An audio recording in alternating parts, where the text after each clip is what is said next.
sitzt schief, jetzt okay, geht's los. Hallo. Samstag, 10 Uhr, das Monitorlicht frisst den Raum. Kabelwirrwarr unterm Schreibtisch, ein technischer Traum.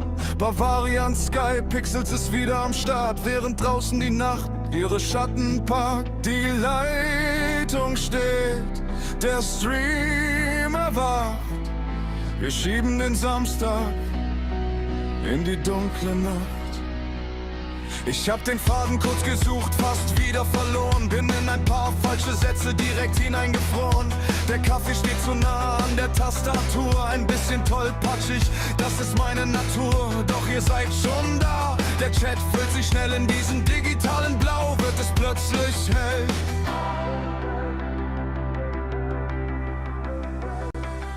Willkommen im Late Night Talk. Seid ihr dabei? Schreibt in den Chat, macht die Gedanken frei. Fünfter Stream und ich stolper schon wieder durchs Licht. Doch ohne euch, Leute, wäre das Ganze hier nichts. Danke für den Support.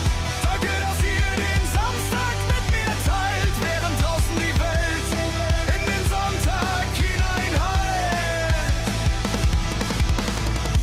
Was ist da in der Ecke? Ein Kommentar, eine Frage. Eure Unterstützung hält mich wach durch die leeren Tage. Jeder Pixel zählt, jedes Wort, das ihr schickt. Wir ziehen den Samstag in den Sonntag, bis das Bild sich verstrickt. Es sind die Themen, die niemand sonst bespricht. Die finden ihren Platz genau in diesem Licht.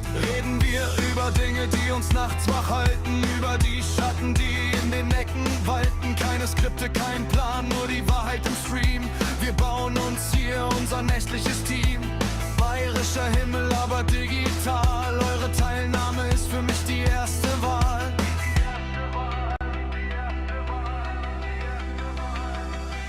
Willkommen im Late Night Talk. Seid ihr dabei? Schreibt in den Chat, macht die Gedanken frei. Fünfter Stream und ich stolper schon wieder durchs Licht. Doch ohne euch, Leute, wäre das Ganze hier nichts. Danke für den Support. Danke, dass ihr den Samstag mit mir teilt, während draußen die Welt in den Sonntag hineinheilt. Bavarian Sky Pixels. Alle Themen auf dem Tisch. Legt los.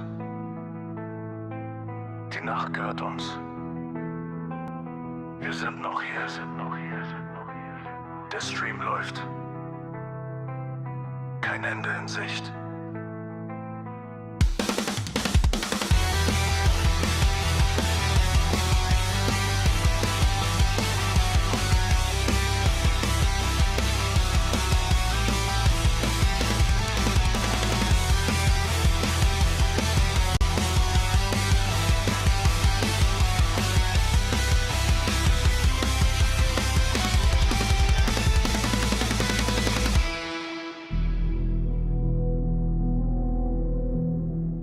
Sekunde. Kamera sitzt schief, jetzt okay, geht's los. Hallo. Samstag, 10 Uhr, das Monitorlicht frisst den Raum. Kabelwirrwarr unterm Schreibtisch, ein technischer Traum. Bavarian Sky, Pixels ist wieder am Start, während draußen die Nacht ihre Schatten packt. Die Leitung steht, der Stream erwacht. Wir schieben den Samstag in die dunkle Nacht. Ich hab den Faden kurz gesucht, fast wieder verloren. Bin in ein paar falsche Sätze direkt hineingefroren. Der Kaffee steht zu nah an der Tastatur. Ein bisschen tollpatschig, das ist meine Natur. Doch ihr seid schon da. Der Chat füllt sich schnell in diesen digitalen Blau. Wird es plötzlich hell.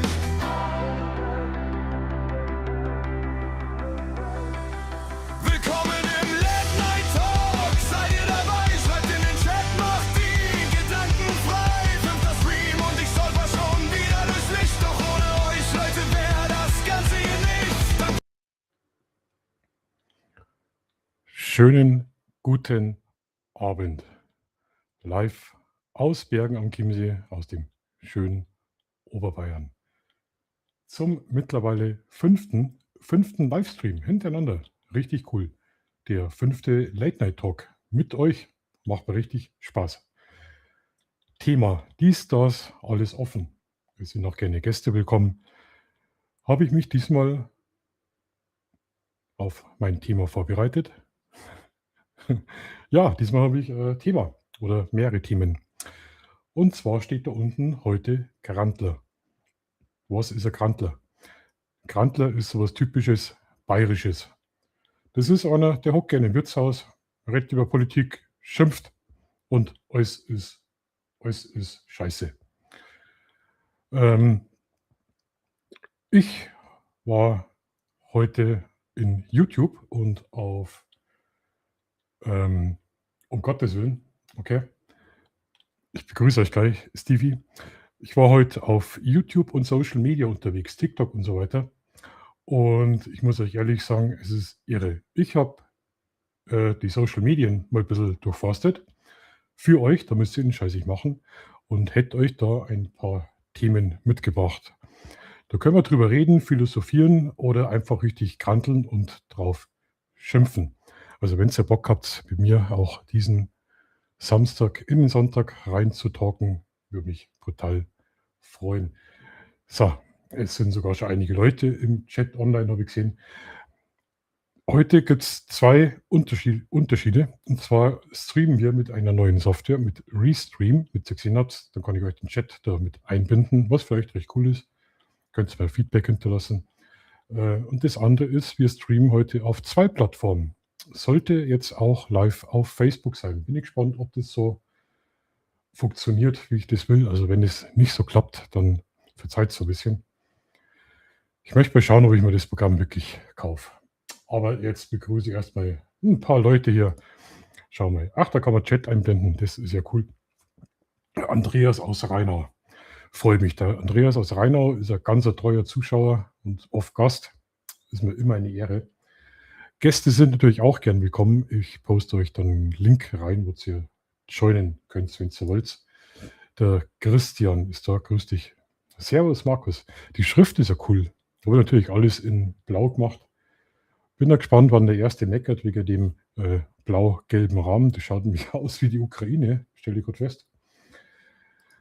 Der Andi, auch ein ganz treuer Zuschauer. Grüß dich, Andi. Im letzten Chat war er von dir richtig begeistert. Weil du so viele Sachen gewusst hast. War eine richtig coole Sache, Andi. Ich hoffe, der Chat arbeitet diesmal auch wieder so richtig mit. Wir sind noch nicht zum Vergnügen da. Dann haben wir hier Stevie Wonder, welcome. Greetings back to Oregon City. Markus, die Musik braucht mehr Cowbell.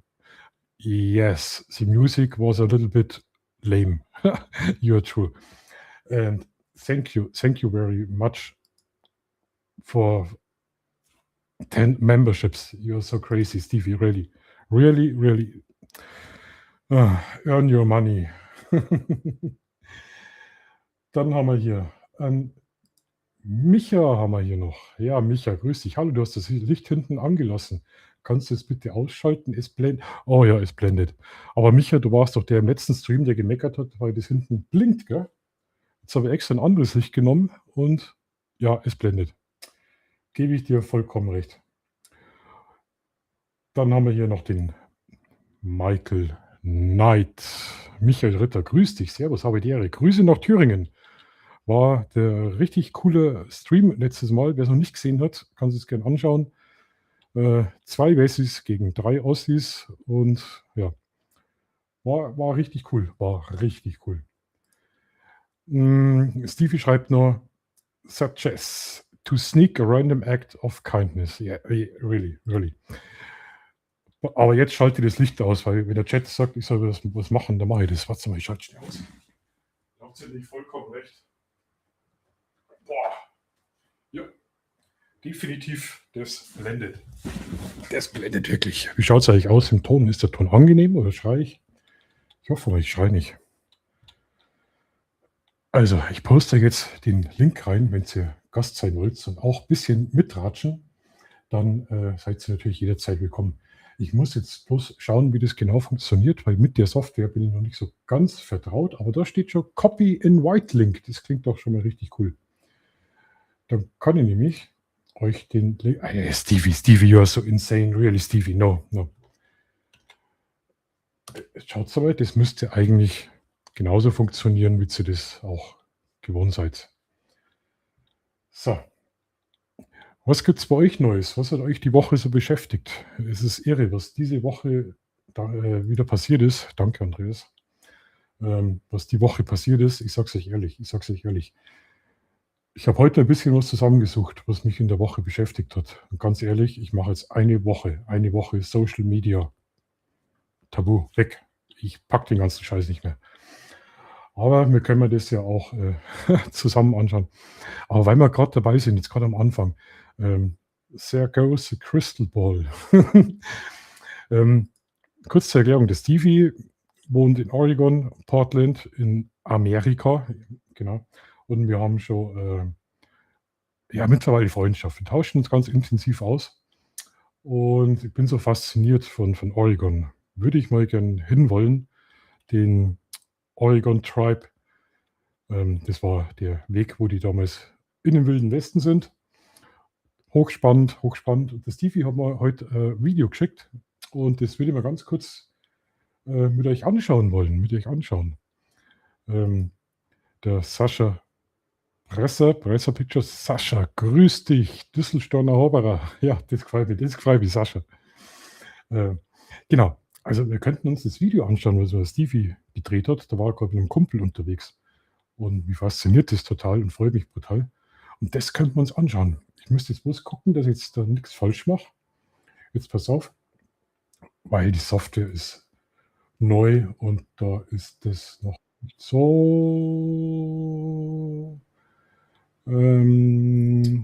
Wartet. Entschuldigung. Wo haben wir es denn? Da ist er. Okay, ich probiere es einfach mal. Jetzt passt auf. Jetzt schaut bitte um.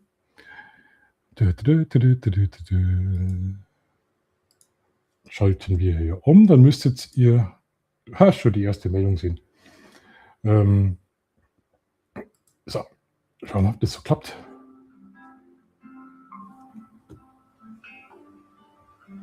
So, jetzt muss ich ja ganz schnell zurück, weil mich fasziniert ist. Schaut so, Fresh Baked Daily Breads and Rolls from Germany. Also wenn das so cool ist. Das fasziniert mich immer, gell? Da wird deutsches Brot gekauft.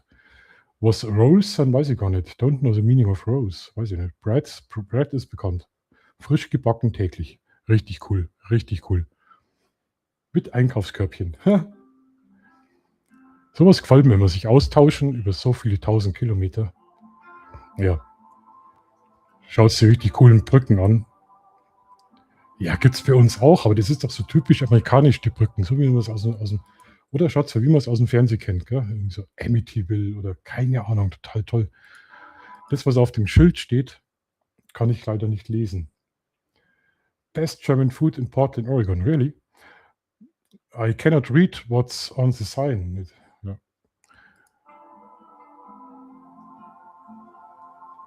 Die gelben Streifen. Oh, Stevie. Hi, Stevie. You are looking very proud in this picture. Da schaut er richtig stolz. Schaut mal. Oregon City Bridge. At the end of Oregon, okay. Und fotografieren kann er auch. Schaut euch das Bild an. Kennt ihr das? Kennt ihr die alten Western-Filme mit den Holzbrücken, wo unten die Banditen Dynamit hingelegt haben und dann ist doch die Dampflok drüber und dann haben die immer bei den alten Western, müsst ihr aufpassen. Das sind genau die Brücken, die was immer von den Bösewichten in die Luft gesprengt worden ist. Cool.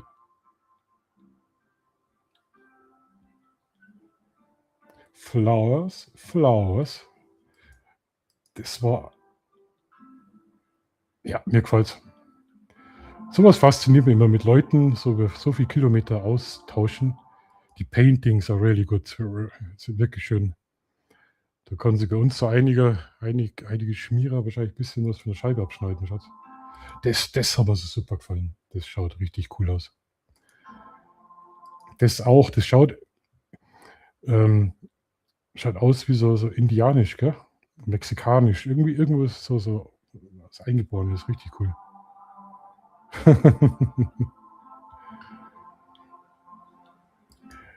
Das ist ein riesen Wasserfall. Also Portland, Oregon, glaube ich, ist eine Reise wert. Ich weiß nicht, Chat, war schon mal jemand in Portland, in Oregon unterwegs oder überhaupt in Amerika? War schon mal jemand so weit? Also ich bin noch nicht so weit gekommen. Irgendwann. Dr. John McLaughlin. Ja. Perfekt. Also Stevie, thank you very much for this video. Thank you very much. I think it's amazing. Dankeschön. Ja, habe ich den. Ach, jetzt pass auf. Andreas, ich habe den jetzt fast übersehen. Wir haben, ist ja schön. Der Andreas ist da. Ein richtiger alter Stammzuschauer schon. Zum 5. Mal Zuschauer und zum 3. Mal Gast. Wir könnten ihn ja dazu holen. Warte mal. Schauen wir mal.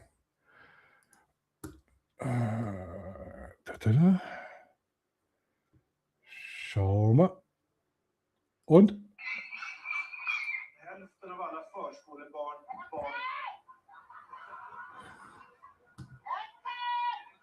Hassan! Hassan! Hassan! Grüß dich, Hassan!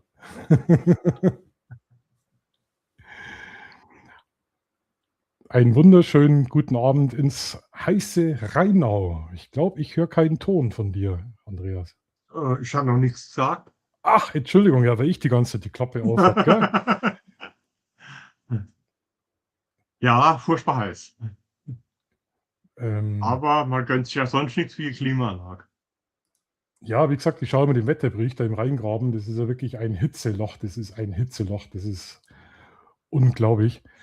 Chat, ihr könnt mir das sagen, wie euch das gefällt, wenn ich euren Chat da laufen lasse oder ob es euch stört. Ich kann es auch wegmachen. Also, wie ihr wollt. Würde mich interessieren. Stevie schreibt, wusste man, wo man gutes Essen findet? Portlands Spitzname lautet The Bridge City, die Brückenstadt, Stadt der Brücken. Also begaben wir uns auf eine Schatzsuche, um Fotos von den Brücken in Portland, Oregon zu machen. Ja, das ist cool. Also unglaublich. Warst du schon mal in Amerika, Andreas? Nee. Schon wohl Verwandtschaft in Amerika, aber ich war selbst schon nicht dort. Oh, Meine Frau war mal für ein paar Wochen dort vor 30 Jahren, aber okay.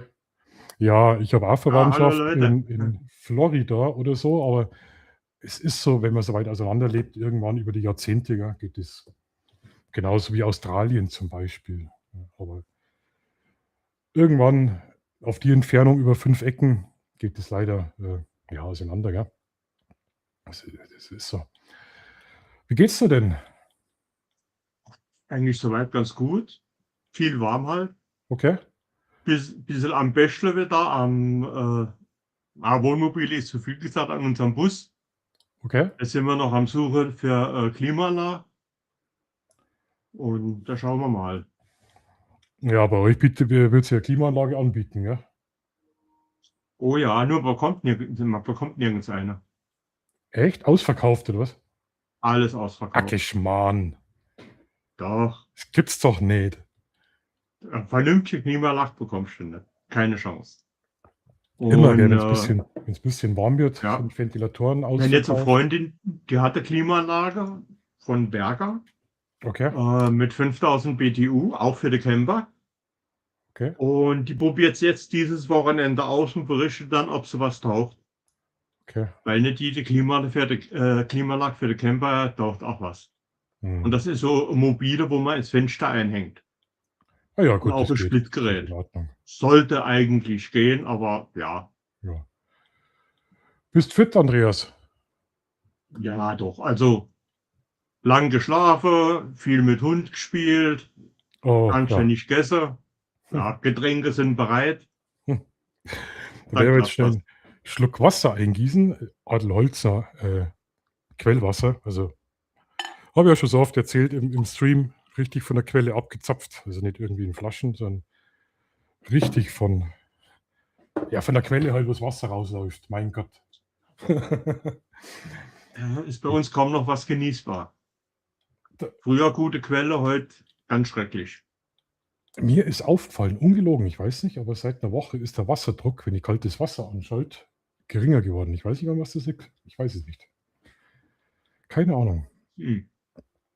Jetzt würde ich mal umschalten, dann können wir uns mal anschauen, was mich so beschäftigt hat und was ich für euch rausgesucht habe. Also schnappt euch was zum Trinken, am besten Quellwasser und oder Tee, Kaffee, Bier, keine Ahnung. Und dann schauen wir uns das an. Also es sind einige Themen, es sind ernste Themen mit dabei, es sind kuriose Themen dabei, es sind Themen dabei, wo ich komplett durchdrehe und auch lustige Themen. Aber da fangen wir einfach von vorn an. Das schalte jetzt hier auf meinen Desktop um. Ich glaube, wenn ich das Programm mal rauskriege, ist es gar nicht so schlecht. Schau, jetzt stört da der Chat wieder, ne? Der Chat stört, gell? Oder? Der Chat nervt doch. Es geht eigentlich. Wenn man auf Vollbildmodus hat, kann man wenigstens noch im Chat mitlesen. Okay. Naja, das müsst ihr sagen. Wenn der Chat nervt, also die Darstellung vom Chat, der Chat nervt natürlich nicht.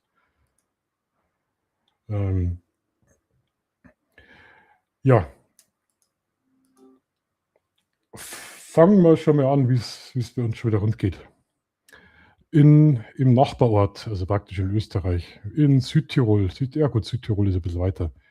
Deutscher Bergsteiger stürzt rund 300 Meter in die Tiefe, tot. Letzte Woche haben wir den 19-Jährigen gehabt, gell? Der was abgestürzt ist. Ja. Immer wenn Bergwetter ist oder Sommer, dann haben wir da wirklich immer ziemlich viele Unfälle. Das ist faszinierend. Vor 2 Wochen waren es ja die Kuhunfälle die ganze Zeit. Und ja, jetzt sind es halt die Bergabstürze. Gell? Gibt auch betrunkene 20-Jährige, die in den Bergen es schaffen, mit dem Auto gegen eine Almhütte zu fahren. Komischerweise auch in Österreich. Ich weiß nicht, was denn in Österreich los ist. Muss er einmal geschafft haben. 160 Meter betrunken gegen eine Almhütte. Perfekt. Wie gesagt, das habe ich heute alles ausgesucht. Da oben steht 4 Stunden. Das war nur an einem Tag. Dann die ganzen Brände, was wir momentan haben. Das ist irre. Ich habe das gar nicht so mitgekriegt, weil da brennt und da brennt. Und da habe ich mal gezielt geschaut, wo es eigentlich überall brennt. Südtirol, wo wir vorhin gerade die Meldung gehabt haben, Großbrand. Dann gestern in Nürnberg, gestern abends, genau neben dem Messegelände, da wo die große Messe jetzt wieder ist im Oktober, da war daneben so ein Cowboy Ranch. Ja. Und das waren, ich glaube, 3 Hektar, was da gebrannt haben. Großeinsatz in Nürnberg. Einfach zum Brennen angefangen. Spanien, total krass. Ausgetrocknetes Flussbett wird zur Todesfalle. Da hat es leider auch Tote gegeben.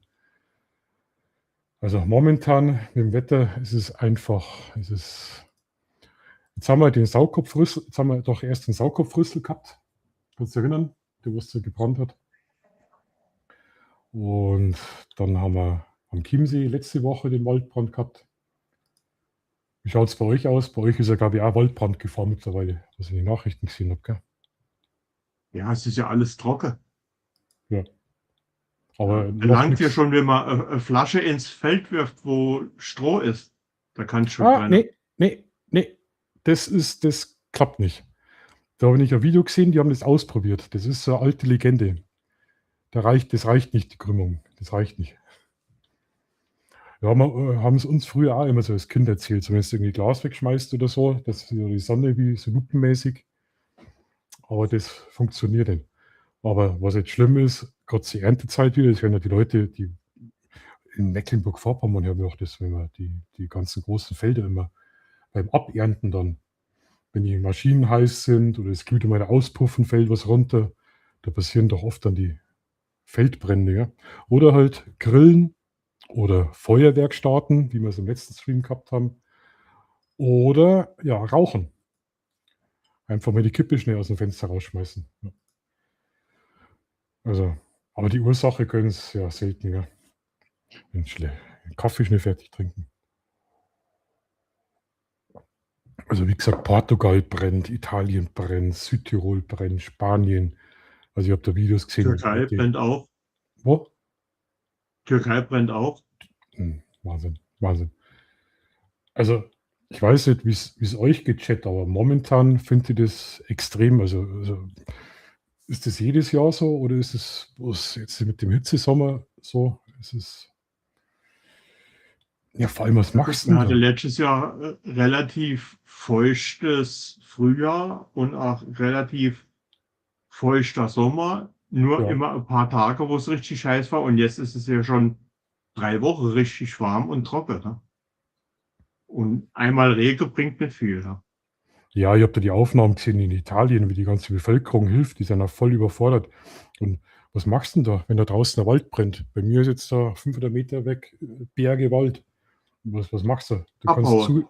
abhauen und zuschauen, wie der Haus verbrennt. Nur schnell Ja. einen Rettungsrucksack, den man eigentlich gepackt haben sollte, mit den wichtigsten Unterlagen immer wieder. Aber wir hatten das schon. Also ich habe das nicht. Ganz schrecklich. Die haben da mit Wassereimer versucht, die Flammen. Also ja, schlimm. Schon langsam habe ich es raus, gell, wie das Ding funktioniert. Ja, das ist schon gut. Stoppi, grüß dich. Istanbul. Okay. Türkei brennt. Der Andi schreibt, meistens entzündet sich Stroh und Heu selber reich, wenn das Pressgut noch. Ja, ja, Andi, das stimmt. Der Andi kennt sich aus, gell? Weil es ist ja oft so, Total. ich bin ja so in der Landwirtschaft aufgewachsen auf dem Land. Und wenn du da das Heu reingefahren hast, dann ist immer so ein großes, fettes Thermometer drin gesteckt in der Scheune. Weil wenn das Heu noch ein bisschen feucht ist, fängt es zum Gären an. Und das kann so weit gehen, dass es selbst entzündet. Wo dann so Heustadel brennen. Das ist irre. Hast du schon mal gesehen im Heustadel, Andreas? Nee, Du warst doch nie im Heustadel. nee. Okay. Stoppi. Letztes Jahr vielleicht 5 Tage über 30 Grad, ansonsten viel kühl und nass. Ja, stimmt. Ja.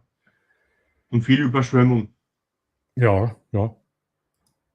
Naja, das Wetter ist sowieso komisch. Die einen sagen, jetzt kommt wieder die nächste Hitzewelle, die anderen sagen, es kühlt ab und wird nass. Und mir kommt der Wetterbericht mittlerweile so vor wie Tarotkarten. Kennst du das, wo die Wahrsager da und dann, ja, bin in der So Kühle sieht der es Nacht. tatsächlich aus, ja. Ja, ja, also, und jeder Wetterbericht sagt was anderes. Und ja. Ich verlasse wieder auf mein Gespür, so wie es früher war, in der Früh raus, schauen, Wolken, Wetter und dann ist, glaube ich, das Sinnvollste. Aber weil wir gerade dabei sind, was mich persönlich total freut, ist das hier. Und zwar Gebirgsjäger üben im Berchtesgadener Land. Ab Montag gibt es, also ja, ab Montag, dort vermehrt Militärpräsenz mit Kampfjets und Hubschraubern. Mit Kampfjets und Hubschraubern Gebirgsjäger halten Übungen im Berchtesgadener Land ab. Und nachdem ich selber alter Gebirgsjäger bin, Grüße an die 232, bin ich schon mal überlegen, ob ich nicht hinfahre und mal versuche, ein paar Fotos zu machen. Wäre vielleicht Bestimmt interessant. interessant. Weil mich hat der Putin angerufen, ob ich ihm ein paar Mal Fotos von nicht machen. Ah, gut, er hat mit Sicherheit bessere, wie du machen kannst. Ja, glaube ich schon. Das Stoppschild ist in der Kühle der Nacht mit dem Radl unterwegs. Da hast du recht. Da hast du vollkommen recht. Ja, da bin ich gespannt. Vielleicht fahre ich hin und schaue mal. Ein paar Fotos machen könnte interessant werden. Was ich gestern im Garten gefunden habe, mal schauen, ob jemand die Blume erkennt. Oh Gott. Wie heißt dann? Edelweiß. Ja, genau. Perfekt. Finde ich total witzig, weil für den Gebirgsjäger das Wappen, Regiments- oder Bataillonsabzeichen oder überhaupt von den Gebirgsjäger ist das Edelweiß an der Mütze. Und da habe ich gedacht, das passt gerade super zusammen. Also total cool, Edelweiß. Ist zwar jetzt kein wildes Edelweiß. Wilde Edelweiß findest du eigentlich nicht mehr in die Berge, weil es jeder Trottel natürlich abzupft und mitnimmt. Aber das wächst im Garten. Ich habe das nicht gewusst, dass da Edelweiß wächst. Habe ich total cool gefunden. Ich habe mir dann weiterhin so die Nachrichten ein bisschen angeschaut und da bin ich auch auf eine Nachricht drüber gestolpert, was ich gar nicht so mitbekommen habe, auf dem Schirm gehabt habe. Und da bin ich dann auch richtig erschrocken. Ich weiß nicht, Andreas, bist du schon mal geflogen? Also, Ja, ja. okay. Ach ja, freilich, stimmt. Du warst ja auch ziemlich unterwegs, gell? Mein erster Flug war mit der Transall. Mm. Mein zweiter Flug war Boeing und dann so ein paar, der dritte war Motorsegler, dann ein kleines Sportflugzeug, Oh, dann cool. ein kleines Passagierflugzeug. Da ist mir dann extra die Tür abmontiert worden, dass ich aus dem Flugzeug raus fotografieren konnte, ohne störende Fenster. Das war natürlich geil. Das ist cool. Dann bin ich gespannt, was du über diese Nachricht denkst.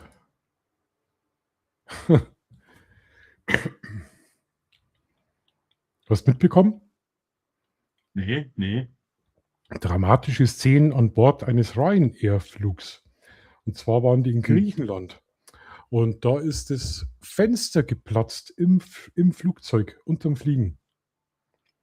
Oh, Und der war mit Kopf und Schultern, war der schon draußen. Der ist da rausgesogen worden. hat Die er Leute überlebt? ja, der hat überlebt, soweit ich weiß. Und die Leute haben den festgehalten. Der Flieger hat dann umdrehen müssen. Ja, Scheiße. ja. Haben wir auch gedacht. Ja, Panzertape hilft nicht immer beim Festmachen.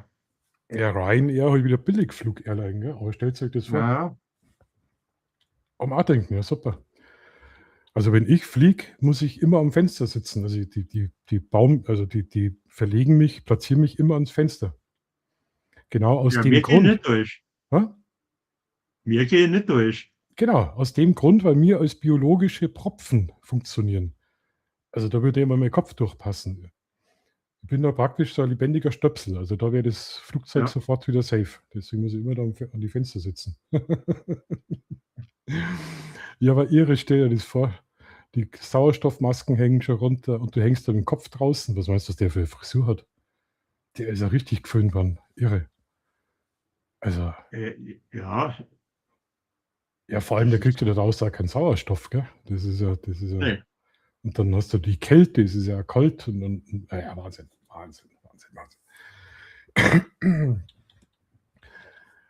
Ja, was mich auch noch brutal beschäftigt hat, das kann ich euch auch noch zeigen.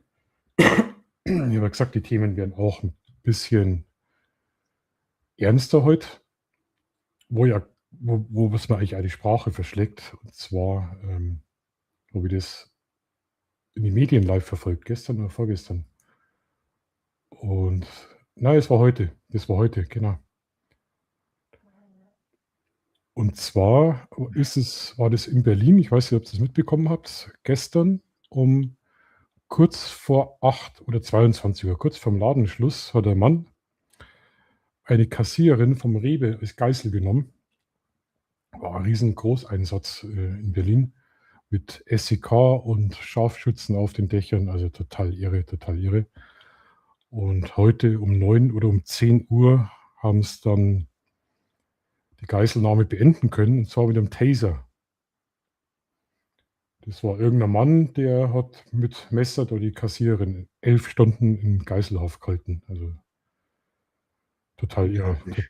Total irre. Also die Frau 11 Stunden, das ist krass. Also wirklich. Was mich bloß wundert, warum haben die 11 Stunden gebraucht, wenn sie es da mit dem Taser geschafft haben zum Überwältigen, ne? Warum hat man Taser genommen?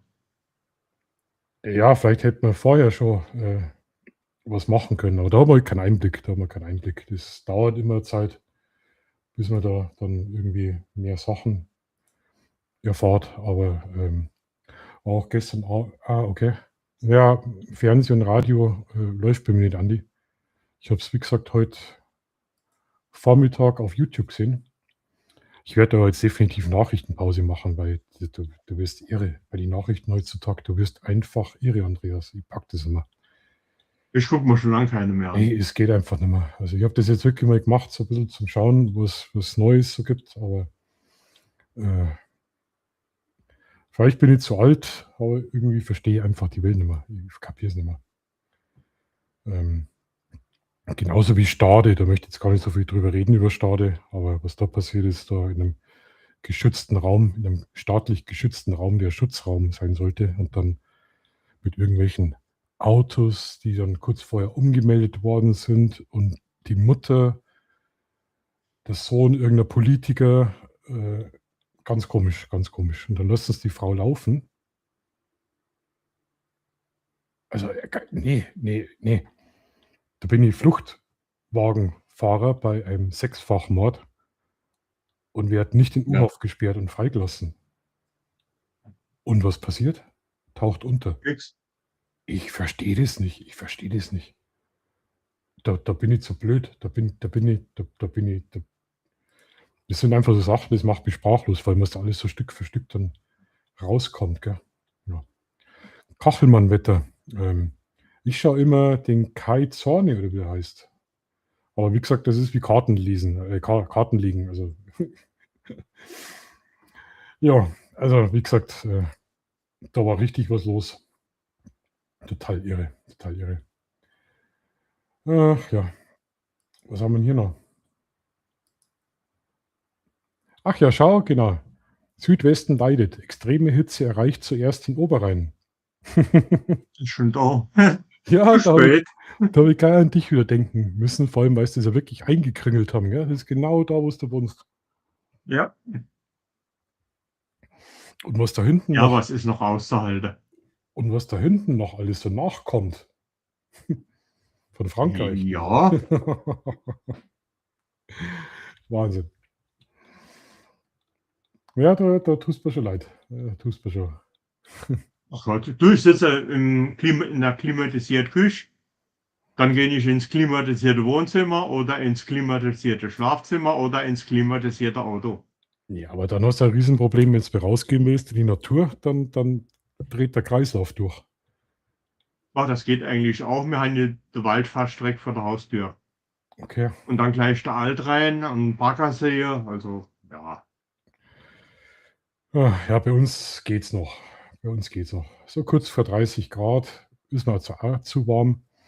Ich bin auch die Woche gar nicht raus und habe kein Video gemacht. 2 Wochen jetzt kein Video. Ich habe zwar das Buch voll mit Ideen, aber irgendwie ist mir es einfach zu. Jetzt habe ich noch eine Meldung gefunden. Wieder aus Österreich, aus dem bayerischen Kolonialgebiet. Also in St. Michael in Lungau wurde am Dienstag bla bla bla vom Fahrzeug überrollt. Und jetzt kommt's. 2 Jäger, 74 und 79, bei Unfall mit Quad schwer verletzt. 74, 79, Jäger und Quad, das passt gar nicht. Was macht's ja in dem Alter? Ist jetzt 74 die neue 30? Was geht da ab? Und dann zu zweit nur. Was geht mit den Rentner ab, bitte? Bungee-Jumping mit 90? Keine Ahnung. Weiß ich nicht. Irre. Und wie gesagt, das war bloß von einem Tag. Ich habe da eine Stunde nur so ein bisschen durchgeschaut. Also irgendwie habe ich den Eindruck, Sommer, Hitze und ich kann den Scheiß nicht mehr. Ich kann den Scheiß nicht mehr. Es geht nicht. Betrunken mit dem Auto gegen Almhütten fahren. Geht's so?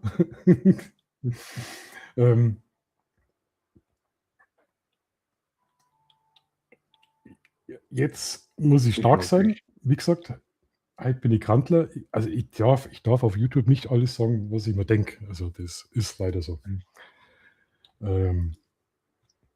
Nee, falsch. Moment. Das haben wir schon gehabt. Das hier. Klasse. Super. Also, naja. Ich lese es euch vor. Rosenheim, glaube ich, mir ums Eck, 24. Graugänse sorgen am Tegernsee für eine Kotplage auf den Liegewiesen. Ein Rottacher fordert nun Maßnahmen. Wir brauchen mehr Maßnahmen. Graugänseplage am Tegernsee. Liegewiesen voller Kot. Pro Quadratmeter 3 Haufen. Gottverdammt. Selbst schuld. Man füttert auch Gänse nicht an. Die kommen immer wieder dorthin, wo sie angefüttert werden. Das Problem hatten wir auch schon.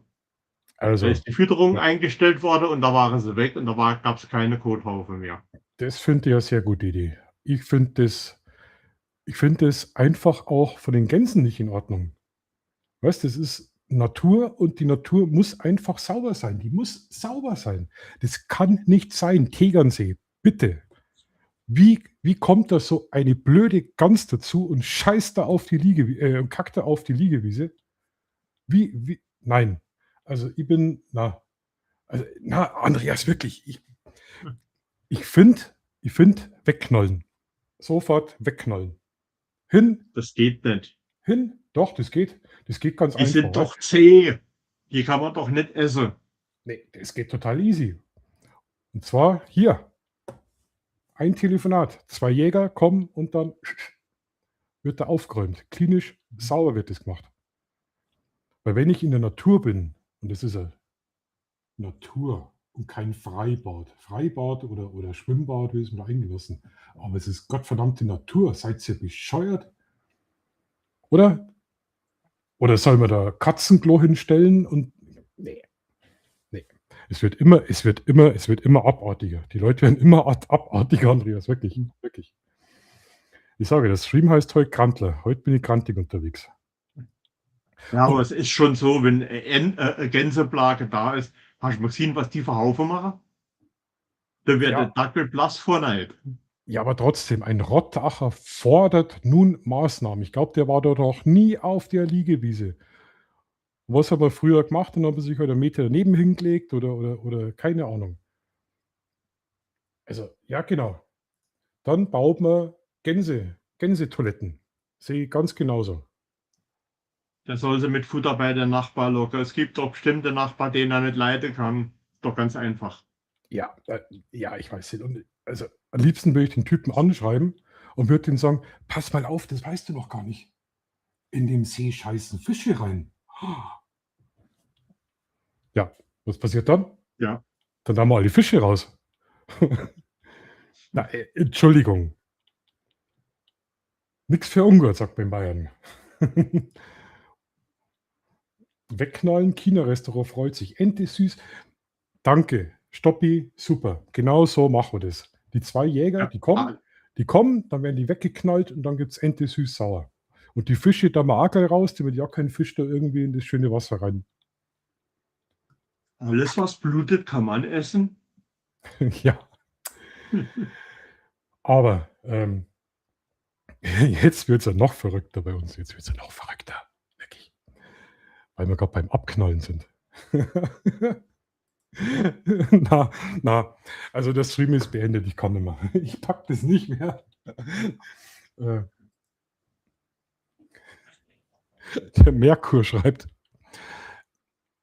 Entsetzte Urlauber weisen auf drastisches Warnschild an einem Wallgauer Grundstück hin. Der Besitzer droht damit, Hunde zu erschießen, die auf seinem Areal ihre Notdurft verrichten.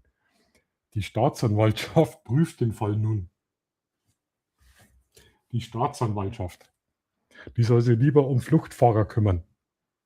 Die kümmert sich jetzt hier um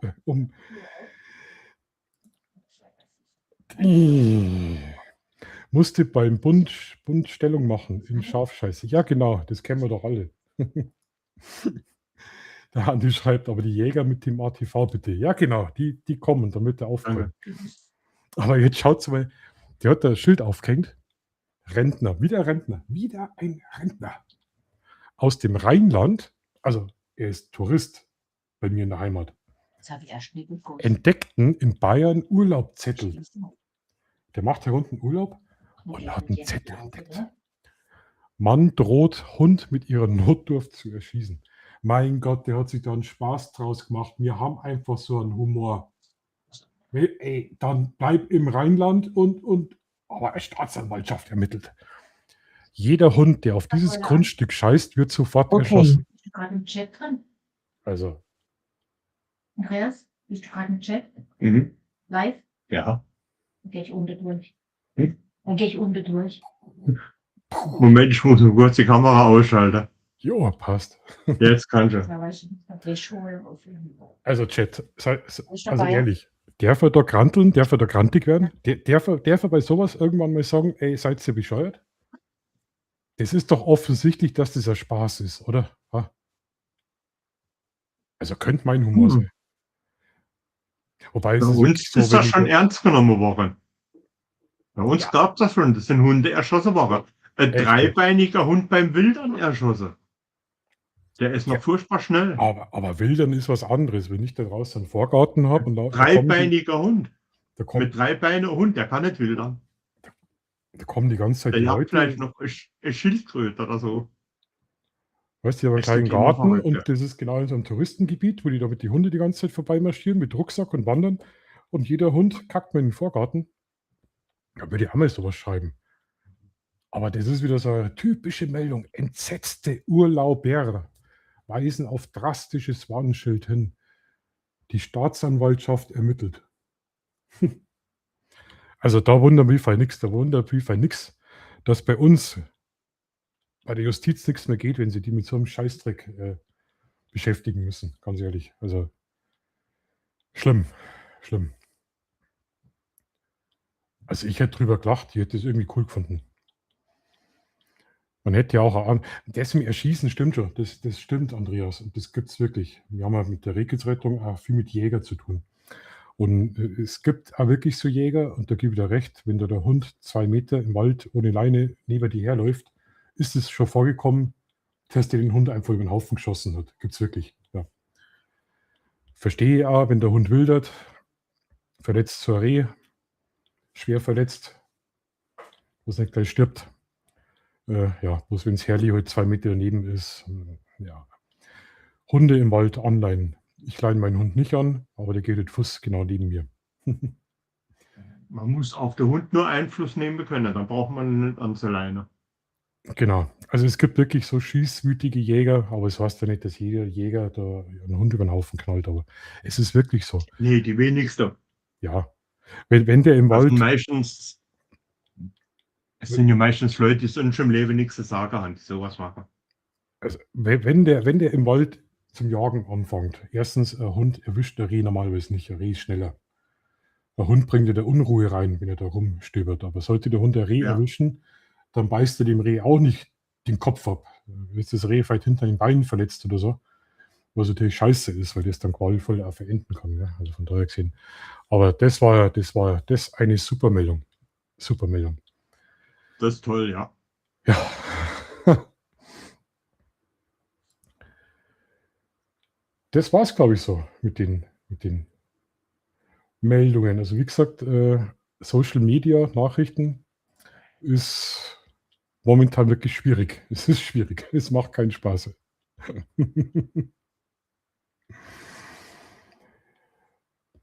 Wie schaut es bei dir aus? Irgendwas vor?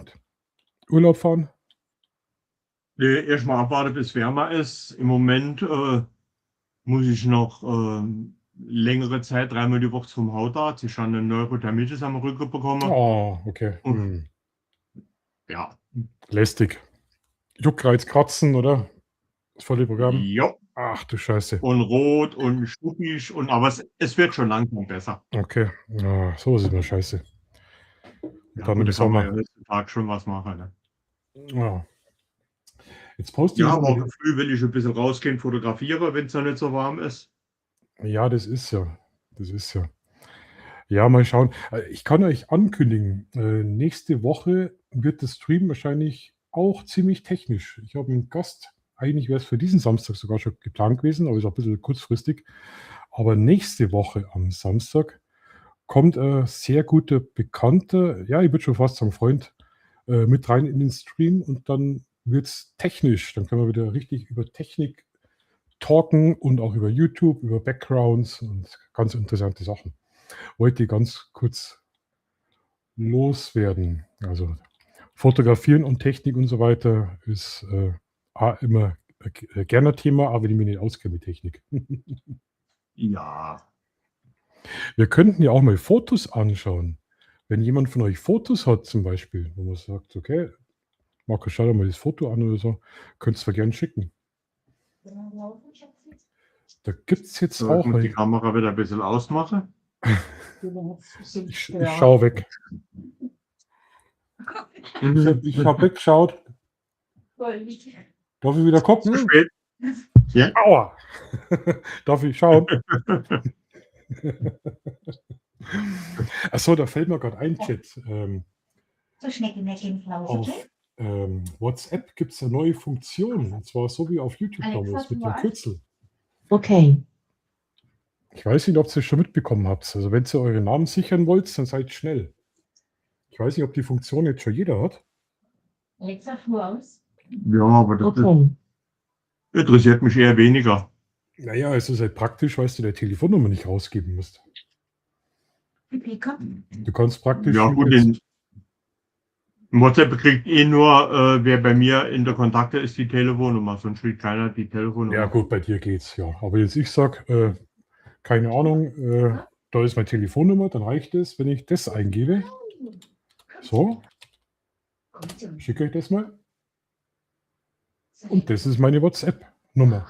Komm. Und da muss ich nicht bei echte Nummer rausgeben, sondern da kann man mich so über WhatsApp anschreiben. Finde ich total cool. Also in meinem Fall finde ich das wieder praktisch. Ja, Ich ich habe natürlich, überlege, ja.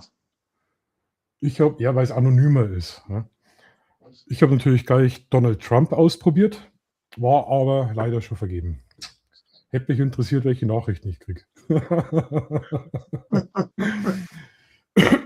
Aber der war ausnahmsweise mal schneller. Dann explodiert der Telefon. Ich glaube, ich möchte gar nicht wissen, was der für Nachrichten kriegt. Komm, Ich glaube, da würde ich vom Glauben abfallen. komm, du kleine Leute. Komm hier. Ja, Mutti Merkel war auch vergeben, Ja, ich weiß, es ist schon klar, ja? aber ja, also wie gesagt, Skypixels müsste man mal ausprobieren. Bis jetzt hat es noch keiner ausprobiert, weil es ist ziemlich neu. Müssen sein. Genauso was ich gesehen habe, was jetzt neu rausgekommen ist. Nutzt du ChatGPT, Andreas? Ganz, ganz selten. Okay.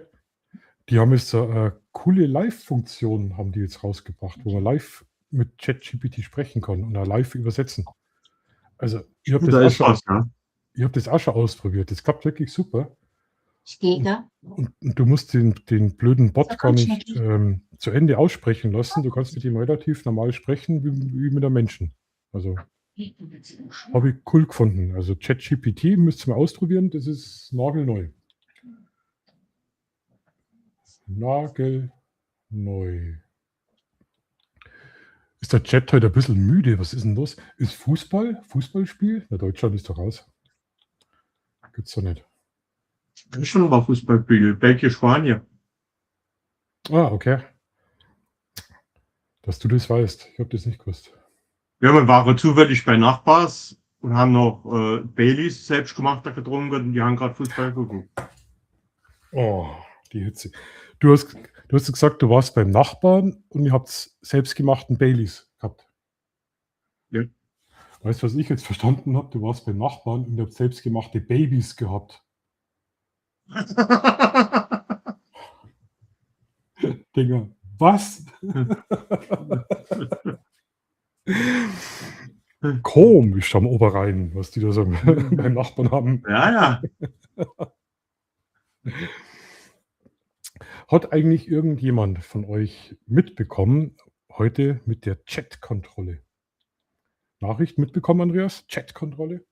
Heute in Brüssel, Das glaube war ich. das schon vor ein paar Tagen, aber hat mich nicht interessiert. Die können von mir aus alles kontrollieren. Ich mache eh, was ich will.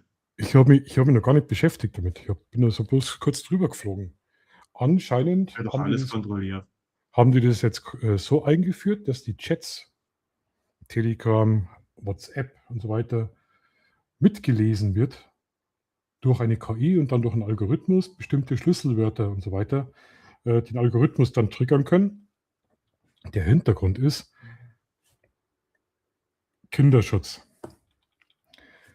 Ah ja. Wie es halt oft so ist, 12-Jährige, die was teilweise da Fotos austauschen, Selfies, also wirklich schlimme Sachen, wo ich eigentlich die Eltern ranziehen würde an die Verantwortung.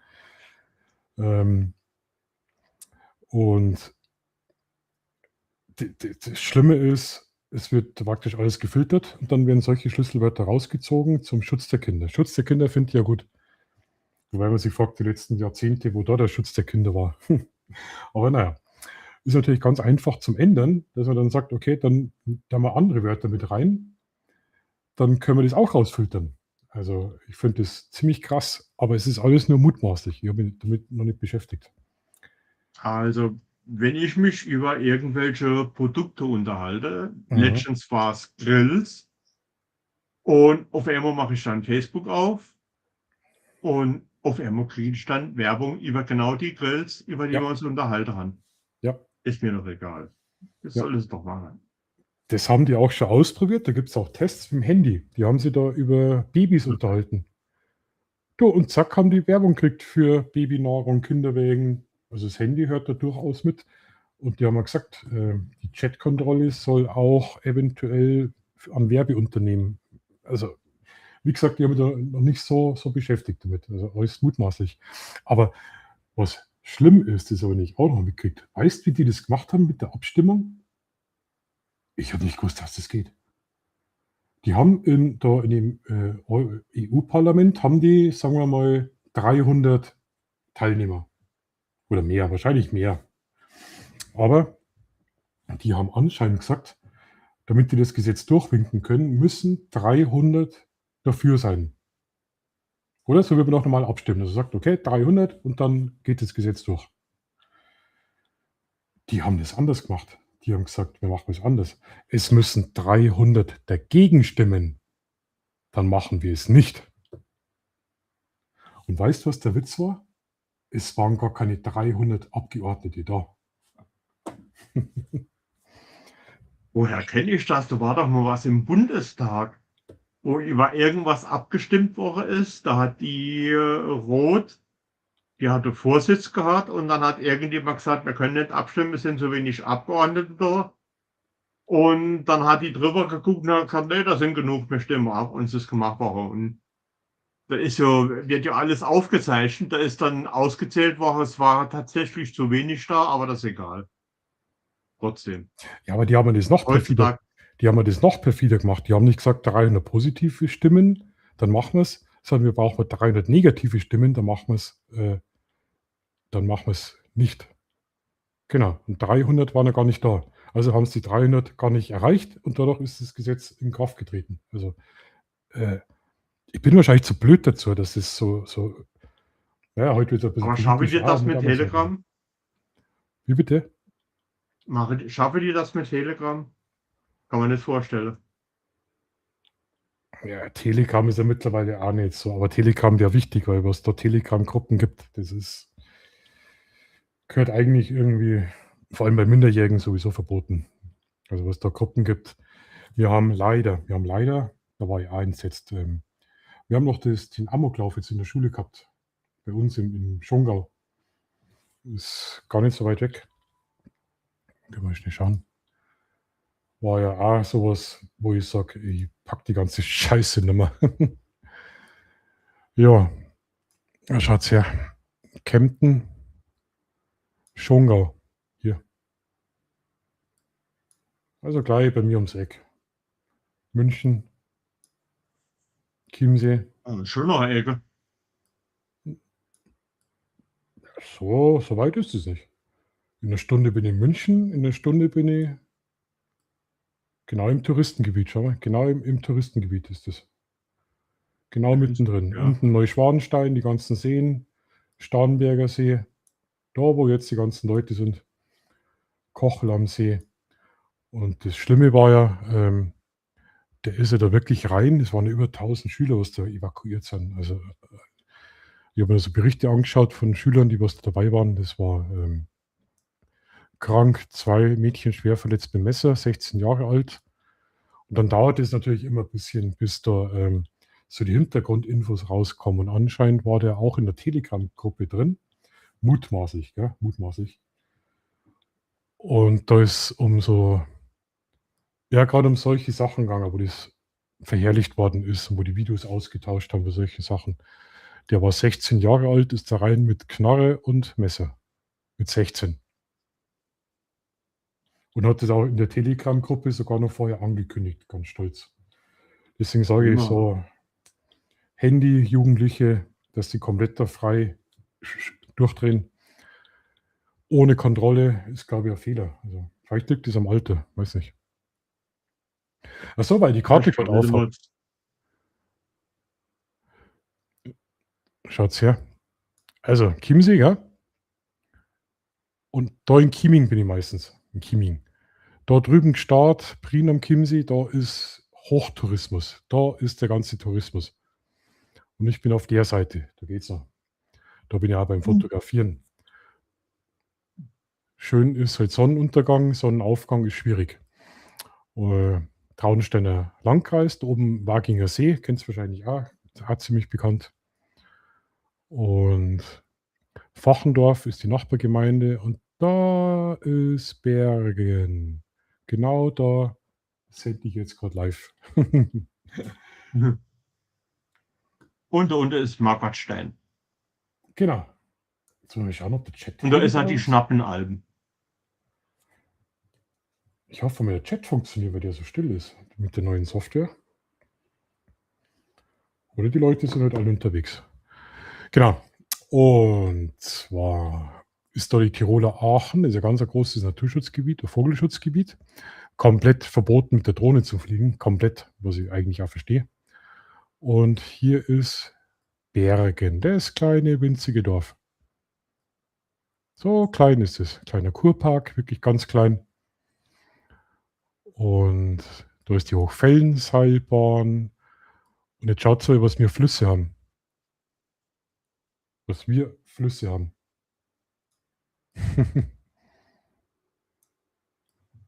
Ja, viele Berge, viele Flüsse. Ja, das ist mir heute eigentlich mal so aufgefallen. Und hier in Adelholzen, da hole ich mal Wasser her. Da ist Also es muss man auch schon ein groß. Stück fahren, ne? 2 Kilometer. Nee, 3, 2,5 Kilometer. Und das geht. Das ist ja bloß ein kleines Dorf, das ist ja nicht eine riesige Stadt. Und da am Rand, da fahre ich bloß ins Dorf, fahre hoch, da ist der Netto zum Einkaufen, dann fahre ich 1 Kilometer da und biege ab und dann bin ich direkt an der Quelle. Okay. Nicht schlecht. Das schaut so. Schau. Und da ist natürlich auch schön, weil du hast ja unten heute Nachbarlandkreis, Berchtesgaden, was natürlich bekannt ist, dann hast du den Rosenheimer Landkreis, in München bis gleich und Salzburg, ja sowieso. Schaut's her. Heute war ich zum Beispiel Laufen bei Frau Lassing. Da warst du 2 Minuten rüber und bist in Salzburg. Aber jetzt habt ihr es auch mal gesehen. Das ist sowieso irre, gell? Kann man immer noch so günstig in Österreich tanken? Da waren früher die Preise deutlich niedriger wie bei uns. Ich war gestern beim Tanken und ich bin wieder erschrocken. 2,15 €. Also Okay. 2,14,9 €. Bin ich echt erschrocken. In Österreich kannst du wesentlich billiger tanken. 30 Cent ist durchaus drin, ja. Das Problem ist bloß, also das wissen wir nicht. Weil du hast ja immer, bei uns ist der Sprit so teuer. In Österreich machen die das anders. Ich will einen Schluck trinken. Die müssen zum Beispiel jährlich TÜV machen. Und der TÜV und die Steuer, gerade die Steuer, was die da bezahlen, ist um einiges höher wie bei uns. Die zahlen praktisch die Mineralölsteuer, zahlen die mit der jährlichen Steuerabgabe mit. Deswegen ist der Sprit dafür so billig. Wenn man das zusammenrechnet, die Steuerabgabe, was die jährlich zahlen müssen fürs Auto, dann ist der Sprit genauso teuer. Also für einheimische Österreicher, die haben keinen Vorteil dadurch. Weil sie immer hast, ja, Na in gut, die Österreich. Mineralölsteuer macht sie bei uns nicht so teuer jetzt. Da kommen ja noch die ganze andere Abgabe drauf. Ne? Ja, die Steuer auf die Steuer und so Späßchen. Ja. Aber weißt du, wie du hast, ja, wenn du in Österreich wohnst, da zahlst du eh nichts für den Sprit. Doch, die zahlen genauso viel fürs Auto oder teilweise sogar noch mehr, weil die so ganz hohe Steuern haben. Und jedes Jahr müssen es Pickel. In Österreich sagt man Pickel. Jedes Jahr machen und das ist auch nicht günstig. Bei uns ist es ja alle 2 Jahre. Also. Jetzt schauen wir da mal rüber. Straßburg, Freiburg im Breisgau. Das ist dann, du musst es nicht sagen, gell? Ich rate einfach mal so. Es ist doch eigentlich faszinierend, Leute. Das Internet, das hätte es früher gar nicht gegeben, gell? Was hier Leute treffen. Oberndorf, Schwarzwald. Na, Schwarzwald bist du. Ist das Schwarzwald? Nee, es ist nicht Schwarzwald. Nee, bist du Am nicht. Rande vom Schwarzwald. 300 Ja, Meter vom Rhein weg. ja, da müssen wir aber hier hin. Da müssen wir hier in die Gegend und jetzt müssen wir schauen. Nördlich. Oberrhein. Ich rate jetzt einfach. Ich sage jetzt einfach mal so in der Nähe von Freiburg. Hier so. Ja, ach nein, weit. Na, echt? Weiter nördlich, Oh, dann schon Richtung Ruhrgebiet. noch weiter nördlich, Wir haben ja gelernt, der noch Rhein weiter nördlich. fließt ins Ruhrgebiet. Stopp. Und jetzt dort, wo du bist, vergrößern. Genau hier vergrößern. Noch weiter. Stopp.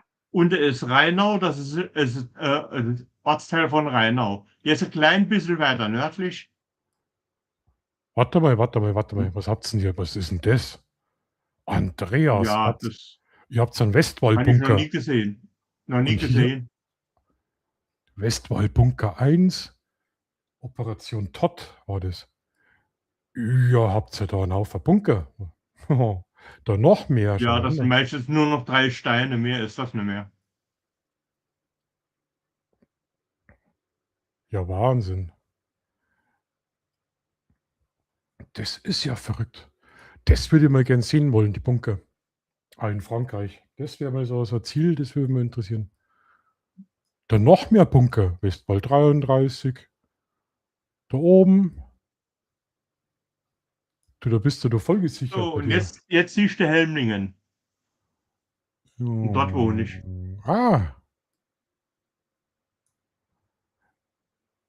Das ist ja interessant. Landgasthof zur Blume, Bäckerei Decker. Jetzt schauen wir mal Bäckerei Decker. Die hat geschlossen.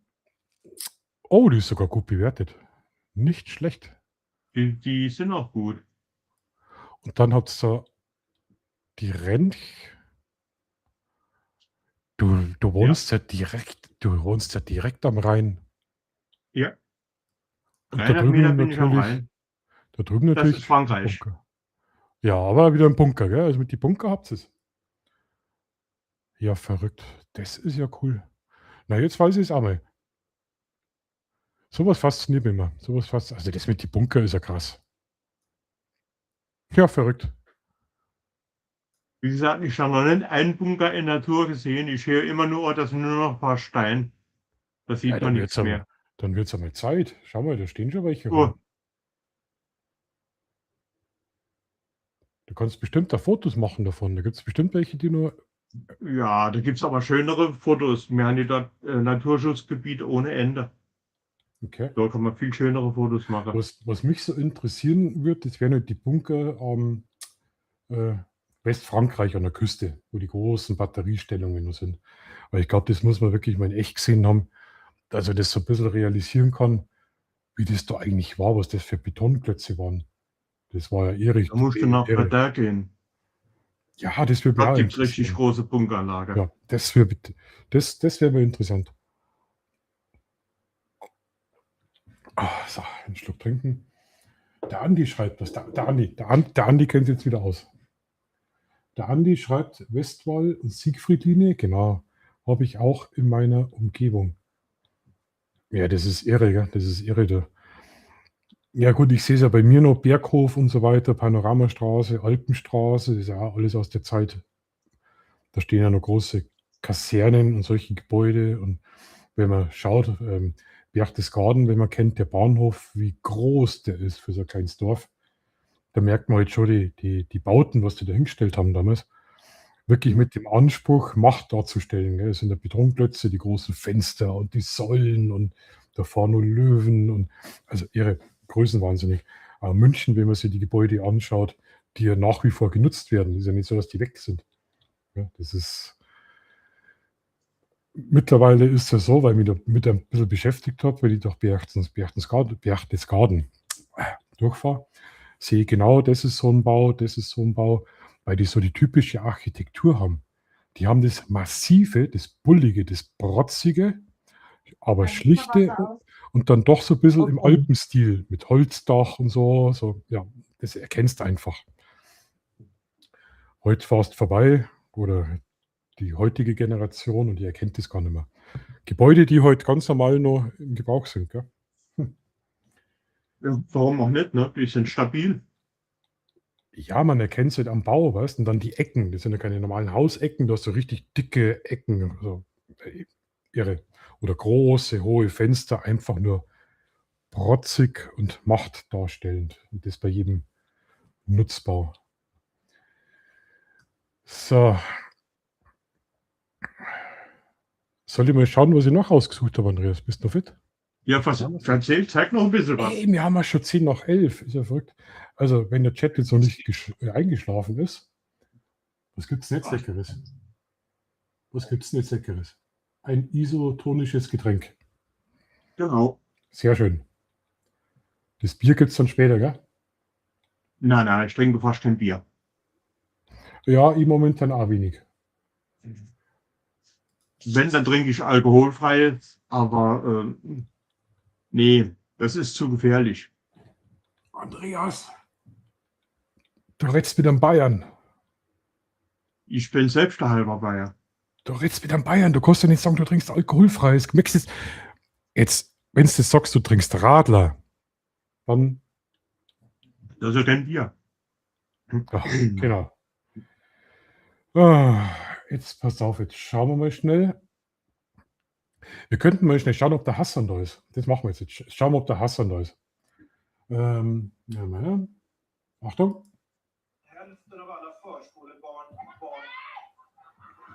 Hassan! Hassan! Ist der Hassan da? Oh. Hi. Kruzifix. Hallo dir. Kennt man mich? Ja, natürlich. Gut, Boah, da denkst du nichts Besseres, gell? so kommt der Hass an. Hier kommt der Hassan. Aus dem Grüß dich. Saarland. Ach, das ist ja schön. Erste Frage. Wie ist das Wetter bei euch? Wie warm ist es? Du, das kann ich schon nicht sagen. Heute Mittag war es 33 Grad oder so. Bitte nicht blank ziehen. Bitte. Auch wenn es ein bisschen warm ist. Nein. Bin gerade eben vom Radfahrer gekommen. Ich hatte ja während der Pause eigentlich mal ganz kurz, also wenn ich still gehalten habe, habe ich mal was geschrieben. Ansonsten habe ich den Stream so ein bisschen auf dem Fahrrad Ja, verfolgt. cool. Ja, das freut mich. Ja, cool. Ja, bei dem Wetter abends, gell, ist angenehm zum Fahren. Ja. Aber du hast ja ein Riesenproblem, um die Uhrzeit hat der Globus zu, gell? Also nichts mit Leberkäse.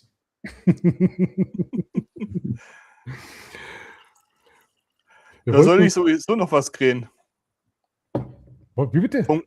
Vom Globus soll ich sowieso noch was kriegen, weil ich habe das letzte 3 Fleischkäse weggekauft und die waren einfach nur in einem Papiertee drin und ist natürlich durch das Fett total durchgeweicht, dass die schon rauskommen sind. Und ich habe es extra in den Kofferraum auf die Gummimatte gelegt, weil hätte ich es auf der Beifahrersitz gelegt, dann wäre alles total verfettet oder wenn es eine Frau in die Handtasche macht. Ne? Ja. Wir waren, Entschuldigung, der Michael Ritter habe ich gerade rausgebracht. Das macht er immer gern. Ich hätte so ein bisschen was vorbereitet. Wenn du Bock hast, Stoppi, können wir mal reinschauen. Dann haben wir fachkundige Meinung. Hassan! Ich bin noch nicht so ganz vertraut mit der Software. Mal schauen, ob das so funktioniert, wie ich das möchte. Und zwar habe ich da... Ja. Mit was fangen wir an? Super. Kennst du das? Da könnte mich auch tierisch drüber aufregen. Ach du Scheiße, nee, die Dolle. Hobbyhorse. Ja. Horsing. Ich war am Ende. Schaut's mal hin. Die kleine Donna hat Durchfall. Schon wieder. Das ist auf dem Turnier. Okay. Aber das Dorf freut Peter, oder? Weil da waren keine Tiere gequält. Ja, es stimmt. Es stimmt, aber ich kann mich immer noch drüber aufregen. Was habe ich letztes Mal gesehen? Letztes Mal ist auch schon ein halbes Jahr her. Könnt ihr euch erinnern an Hobby Docking? Ist das Sexualpraktik? Oder?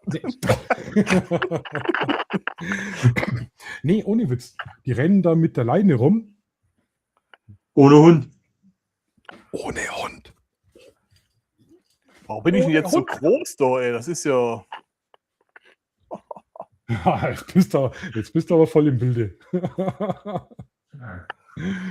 Ja, Hobby-Docking. Dann rennen die rum mit einem leeren Halsband und der Leine und dann reden die da mit dem unsichtbaren Hund. Also das Hobby-Horsing ist ja schon.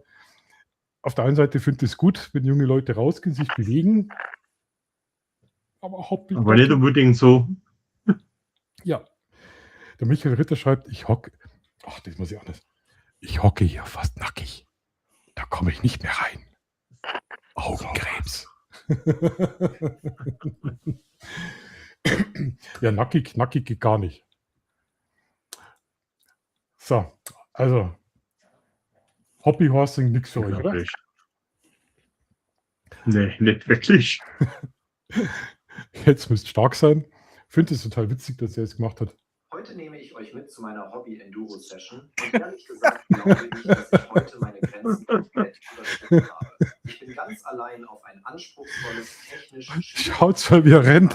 mit dem einzigen Ziel, heute einen Schritt weiterzukommen. Am Anfang habe ich es ruhig angehen lassen, um das Motorrad aufzuwärmen, meine Orientierung auf dem Untergrund zu finden und die Bodenhaftung in den Kurven richtig einzuschätzen. Da war Klasse, oder? Klasse. Das ist TikTok-Scheiße. TikTok kann schnell eskalieren. Aber ich finde, der hat das recht cool gemacht, weil mir das Motorrad aufgewärmt hat, ja?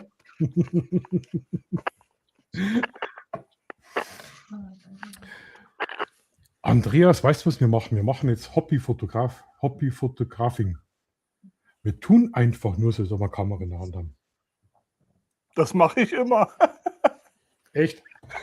Ja, ich habe ja keine Kamera, oder? Dann bist Also du von der auf- Actionkamera abgesehen. Also ich, Da bist du. Hast du die Canon nicht mehr? Und das Handy? Doch, die kennen habe ich noch. Ja, stimmt, okay. Ah, jetzt bin ich überführt. Ja, aber das Und ist dein Handy? Das Handy habe ich doch gerade hingehalten. Ja. Ich bin aber so blöd, ich habe gedacht, es wäre Touchscreen. Ich will doch versuchen, X wegzumachen am Bildschirm. Du bist sehr groß im Bilde. Ja. Ja, gut, Oder wisst ihr was? Ich baue mir jetzt so ein großes Halsband, so ein riesengroßes Halsband. Und da hänge ich auch so alleine hin. Und dann mache ich Hobby-Elephanting. Dann gehe ich mit meinem Elefanten Ja. spazieren. Was ich habe ja, glaubt ihr? auch das grieseligste Bild, ne? Der Andreas sieht doch perfekt aus, ne? Das war Action 3. Und der Andreas ist ja gestochen scharf. Der ist ein scharfer Echt? Kerl, der Andreas. Okay. Aber warum ist bei dir dann das Bild so. Warum bin ich dann der Kopf so groß? Ich habe auch die aus bei Action da dran hänge. Naja, gut. Vielleicht bist du auf den Zoom gekommen. Auf dem Bildschirm da sieht alles normal aus. Keine Ahnung. Okay. Oh Gott, die Kameraeinstellung bist auf 480. Kannst du ohne ist der Kopf für die Einstellung und da kannst du die Kamera einstellen. Wenn du die auf 720 machst, wäre es vielleicht ein bisschen besser. Ich habe da nur Webcam ausgewählt. Also, keine Ahnung. Das könnte Naja. sein, ja. Die aufhören. Oder hast du die Webcam von deinem Laptop dran oder so oder vom PC? Nein. Guck mal, jetzt hatte ich die Webcam. Ups. Ey, geil. Ha! Ist umgeschaltet. Okay, alles klar.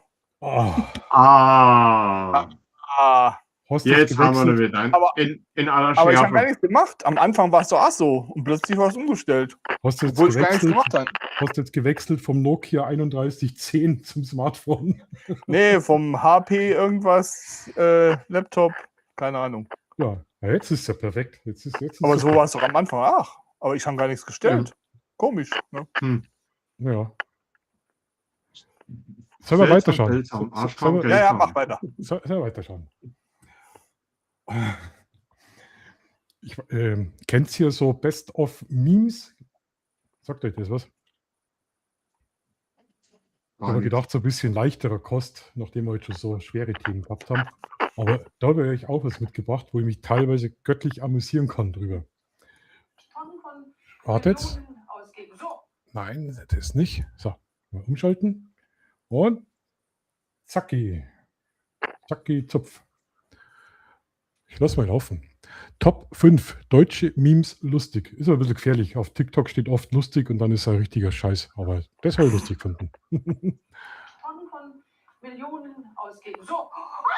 Hey, oh, Entschuldigung, ich bin erschrocken. Habt ihr das gesehen? Der hat den beim Fahrradfahren, beim Vorbeifahren, da ist der Schirm ganz schief, hat er in den Schirm in die Speichen reingehauen. Seht ihr den Schirm? Und ohne Helm, sowas. Und dann grinst er noch. Schau mal, wie er in die Kamera grinst. Hihi. Und dann Der kommt er. streckt die Zunge raus. Ja, stimmt. Und dann fährt er an den Passanten vorbei. Und der haut ihm den Schirm rein. Und dann, Der hat zu viel Indiana Jones geguckt. Ja, macht man nicht, aber irre, gell, was da passieren kann. Schau mal weiter, das war Nummer 5. Also voll mit die Dame erschreckt, gell? Oh, Oh, Entschuldigung, ich bin erschrocken. stopp nochmal.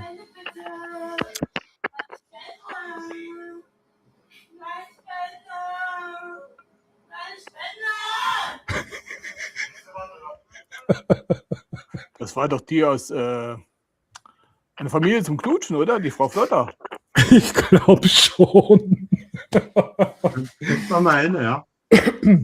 Ich werde das jetzt auf alle Fälle in meine Videos mit einbinden. Also wenn ich so Werbung machen will für meine Kanalmitglieder, dann werde ich das in Zukunft auch so machen. Kleine Spende! Keine Spende! Irre. Der ist auch gut. Die ist schon krass.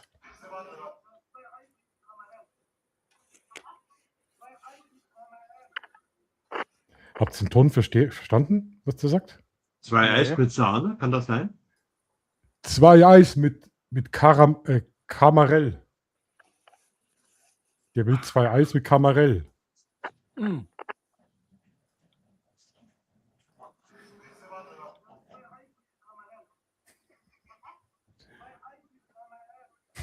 Kamarell. If you Leben ungefähr in Deutschland? 3500. 3500. Waren nah dran, Bruder. Wie viele in Berlin ungefähr? Berlin? 2 Jahre? Nochmal. Nee, Drachendorf auch nicht. Wie viele Menschen leben ungefähr in Deutschland? Wie viele Menschen leben in Deutschland? Okay, legen wir mal los. 3500. 3500, okay? 1500. Waren nah dran, Bruder. Wie Ja. viele in Berlin ungefähr? Berlin? 2 Jahre? 2 Jahre. Aber da muss man sagen, der hat den nicht verstanden. Der hat wahrscheinlich verstanden, wie lange das in Berlin schon wohnt.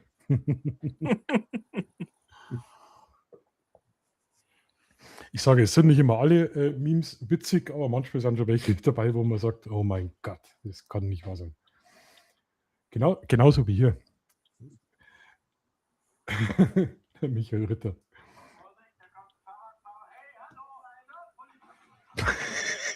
Ja, Gott sei Dank. Ich glaube, ich bin ein schadenfroher Mensch. Also Achtung, hier kommt ein Radlfahrer und der erschrickt anscheinend so vor der Polizei. Hallo, zack. Aber so elegant. Schaut euch mal den Looping an. Also, Ja, der hat keine so Körperbeherrschung wie ich. Also ich kann ja noch das Gewicht nach hinten verlagern, dass ich nicht gestürzt bin. ja, wir würden heute mehr plumpsen. Und bei uns wäre halt dann hier mehr wahrscheinlich so der Einschlag an die Stelle. Eisenheld.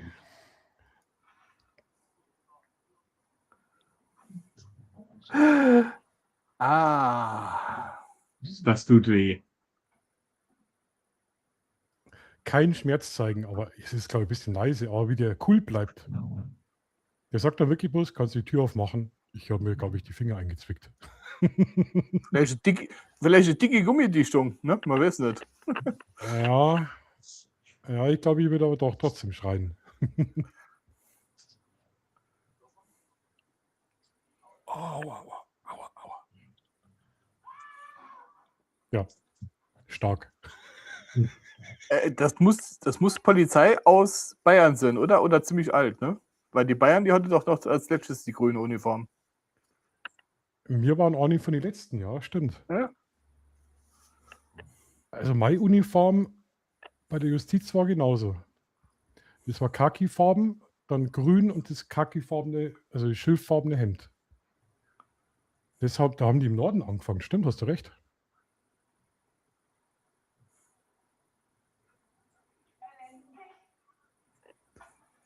Jetzt hätte jemand müsste die Tür aufmachen. Ich möchte Anzeige erstatten wegen Sachbeschädigung. Ne? Ja, genau, genau. Das ist auch witzig. Das ist auch, also, aber, ne, können wir gerne anschauen. Jetzt pass auf, ich lasse mal laufen. Ich hoffe, Ton passt.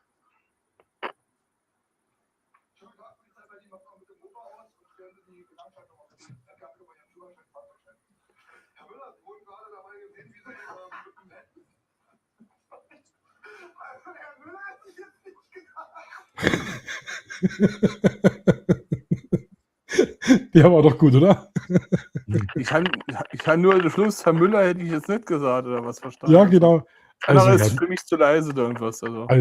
Also Herr Müller hätte ich jetzt nicht gedacht, hat er gesagt. Ach so, gedacht, gut. Aber ich glaube, das war der Marvin, ganz ein bekannter YouTuber. Also Herr Müller hätte ich jetzt nicht gedacht.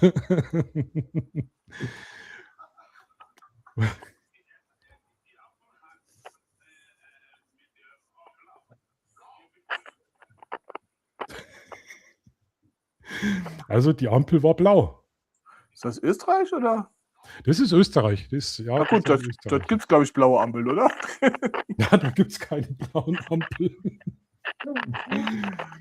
Die Ampel war blau, klar, logisch. Ja, das sind die Österreicher. Und die Österreicher, das sind richtige Dorfsheriffs. Mit denen habe ich auch schon Stress gehabt. Die sind nicht so simpel, nicht so wie bei uns in Bayern oder in Deutschland. Das sind richtige Bullen, Dorfbullen. Also wenn ihr der rausholt und den redest irgendwie ein bisschen komisch an, dann werden die richtig wieder. Also. Aber erst vor kurzem Stress gehabt. Die dürfen auch, in Österreich dürfen die Geschwindigkeit schätzen. Ja, genau, ja, nichts damit mit Radar und so. Und genau sowas ist uns passiert vor einem Jahr oder so.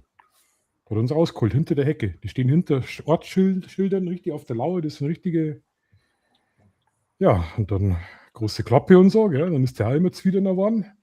Ob ich ihn beleidigen will, sage ich, das ist keine Beleidigung, das ist eine Feststellung. Also die fackeln da nicht lang, die Österreicher. Mit denen mache ich da keinen Spaß. Also ich habe noch nie einen österreichischen Polizisten gesehen, der irgendwie entspannt ist oder mal ein bisschen an Humor versteht. Nee. Die nehmen das schon sehr ernst. Wie spät haben wir es denn? Jetzt haben wir schon 11:30, mein Gott. Habt ihr... Nee, wie mache ich das jetzt? Ich zeige es euch einfach. Müsst aber stark sein. Das wird jetzt nicht lustig. Warte mal. Ich hoffe, ihr könnt den Ton verstehen. Ja. Es ist ein Ergebnis einer langen Arbeit, die damals das Umweltminister angestoßen habe. Da kann man sich hervorragend erholen und Strand. Nochmal. Passt auf, was er sagt. Ich habe nichts verstanden. Ist so leise. Ich kann es leider nicht lauter machen. Ist das der Ton übers Mikro oder ist das der Ton eigentlich von der Datei oder sowas? Also Das ist direkt von der Datei. Okay. Weil es ist sehr leise und undeutlich so, ne? Also. Ja, das ist heute der Markus. Also, er sagt, machen wir so.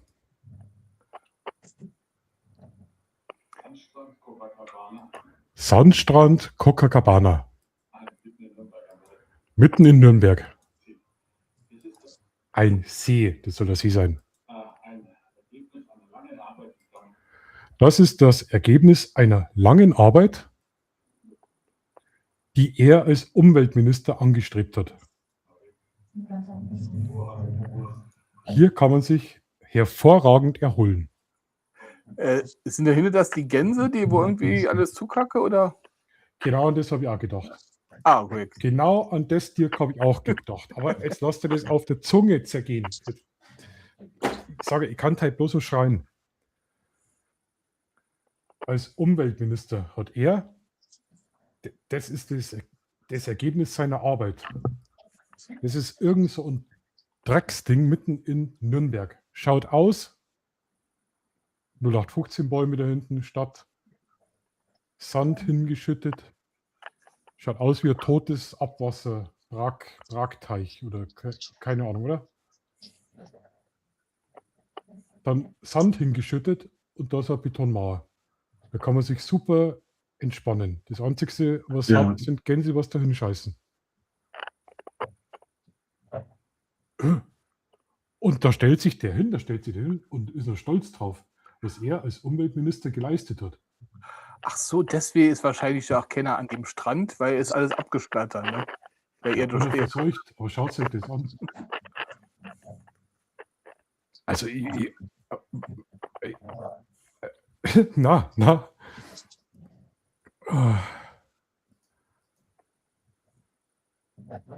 Also, Markus, ich bin stolz auf dich. Als Umweltminister, was der reißt, was der gerissen hat. Geil, Hammer, oder? Wahnsinn. Ja. Ey, da schaut es doch bei dir am Rhein schöner aus, oder? Ja, sowas haben wir bei uns nicht. Das ist ja nichts.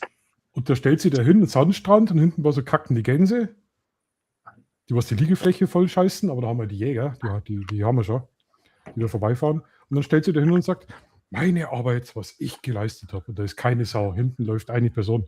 Da ist keiner am Entspannen. Die werden sich alle denken, das ist so ein Anlegeding für Frachtcontainer oder so mitten in Nürnberg. Wunderschön. Da, Aber die Jäger können aber gut mit ihrem Quad über den Strand fahren, ne? Oder? genau, die kannten da drüber jumpen. Also die österreichischen Jäger, die werden wir dann an. Was, die schreibe ich an. Sage, der Markus braucht Hilfe. Da sind irgendwelche Gänse und die versauen ihm seinen Sandstrand. na, jetzt ehrlich. Klärbecken, danke, Andi. Genau, so. Schaut aus wie ein Klärbecken. Genau das meine ich. Und da frage ich mich, wie blöd sind die Leute? Da stelle ich mich hin und profiliere mich und sage, schaut, was ich alles Tolles gezaubert habe. Ein Klärbecken mitten in Nürnberg. Und der ist Präsident bei uns. So, aber eins habe ich noch. Und dann sind wir, glaube ich, schon recht gut in der Zeit. Habt ihr das mitbekommen mit... Na, das war jetzt anders. Das muss ich jetzt anders machen. Da braucht man gar nicht... Der Ton ist da gar nicht so wichtig. Und zwar habe ich heute das hier gefunden und habe es eigentlich nicht glauben können. Ich habe gemeint, das ist KI oder so. Stark sein, gell? Luft anhalten. Das will, das ist.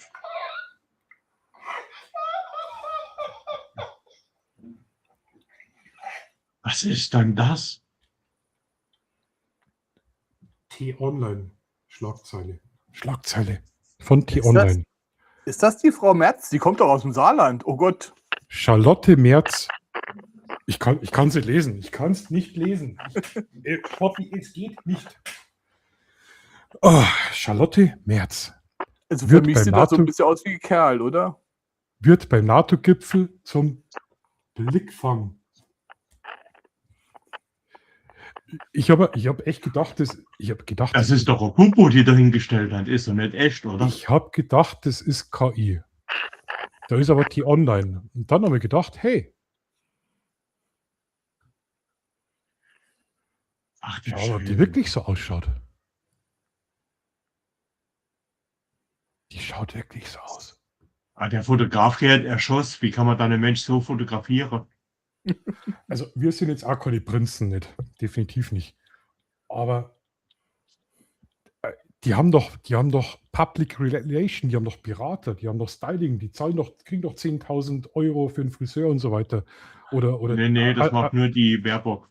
Oder auch der Fotograf. Wie kann man das Foto... Ich hätte irgendwie geschaut, dass ich irgendwie Charlies Tante, jetzt weiß ich nicht, welchen Charlie du meinst, Charles Manson oder... Nee, Charlies Tante war doch mit Peter Alexander. Kenne ich gar nicht. Was? Oh, Kenn ich gar nicht. Oh, Filme aus den 70er oder so. Jetzt schaut die auch... Nee, ich habe es nicht glauben können. Und deswegen habe ich extra gesucht, weil ich habe erst gedacht, das ist KI. Da mag ich jetzt gar nicht Ich auf auch der, gedacht. da mag ich jetzt gar nicht so auf der Frau rumreiten, weißt? Aber wie kann ich so ein Bild? Da muss ich doch als Bundeskanzler oder die haben doch auch Abteilungen, dass man sagt, okay, das ist jetzt nicht so ganz die Schokoseite. So wie es du gesagt hast, Andreas, der Fotograf, der hätte eigentlich, Der hätte Schuss. ja, ich bin kein Porträtfotograf, aber schau mal, das ist noch, es geht noch, aber Ja, das selbst das ist nicht viel. Ja, aber auf dem anderen Foto ist er vielleicht auch 20 Jahre jünger. Wer weiß das, ne? ja, da ist es jünger, ja. Ja, also das wollte ich euch zeigen. Ich habe es nicht glauben können. Und vor allem halt die Schlagzeile, die online, ja.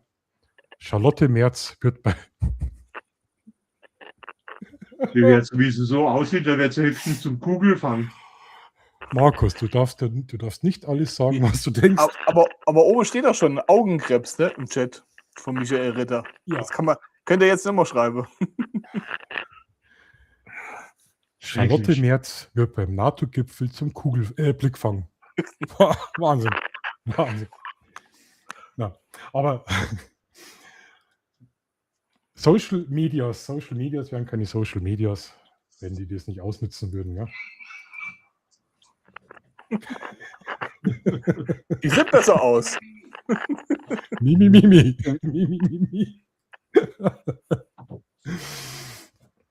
Das sind Social Medias, gell? Dann habe ich mich kaputt gelacht. So, einen habe ich noch, weil es ist ja meistens so, auf TikTok und so weiter, wenn einer anfängt, dann wird er gleich übertrieben. Also alles kann ich nicht zeigen, aber wir haben noch einmal den Blickfang von der NATO.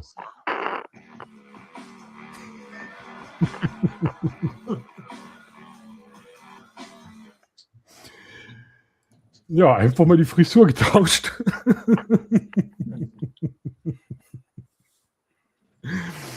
Ja, das ist das. Social Medias, wenn die da mal abgehen, dann. Ach ja, geht doch nicht.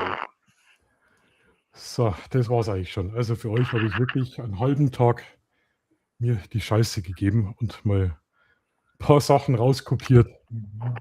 Jetzt müsst ihr euch mal vorstellen, wie viel schaut denn ihr TikTok? 0. Ich kann kein Ich habe noch nie TikTok. TikTok angeguckt. Macht es nicht.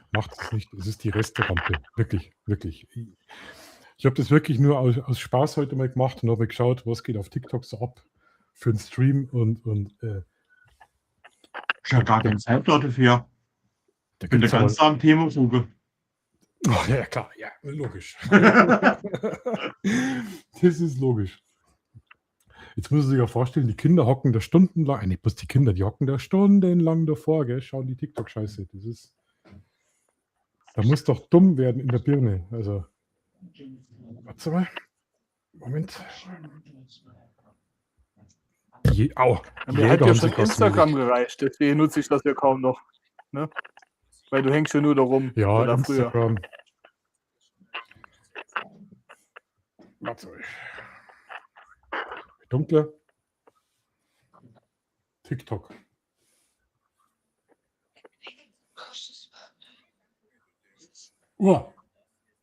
Werbung. Was möchte der? Der Zelensky. Ach gut. Ah, der freut sich, okay. Viraltrend.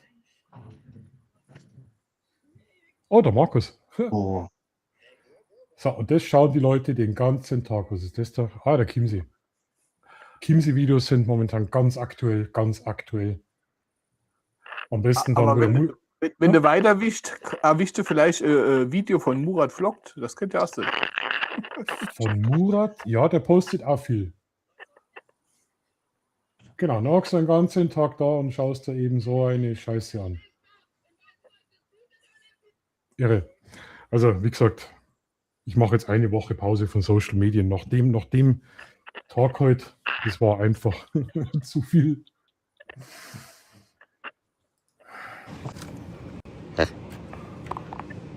Hey Murat! Nur? Nee. Äh, Hermann, man darf doch kein Penis so zeigen im Stream, oder? Was? Ja, ich wollte da mal Murat moppen. Nachdem der Murat ja nie Zeit hat, dass er kommt. Hä? Was? Hä? Das war nicht Murat. Murat ist ja grau, der da war ja weiß, oder? Ne? Also, Ja, ja. Aber der ist und ja der Bart hat momentan, gefehlt. Ne? aber der ist ja momentan so viel unterwegs, gell? Ja. Ja, Andreas, bist du auch mit deinem Renault unterwegs? Im Moment ist mir viel zu warm. Ah. Das kann ich nicht so gut brauchen. Haut mir regelmäßig den Kreislauf zusammen. Hm. Aber das wird, wenn es jetzt wieder ein bisschen kühler wird und in der Zwischenzeit auch mal ein bisschen ausbaue. Ich habe jetzt schon so Silber Styroporfolie bestellt, wo ich aufs Auto drauf lege, dass die jetzt nicht so reinknallen. Okay.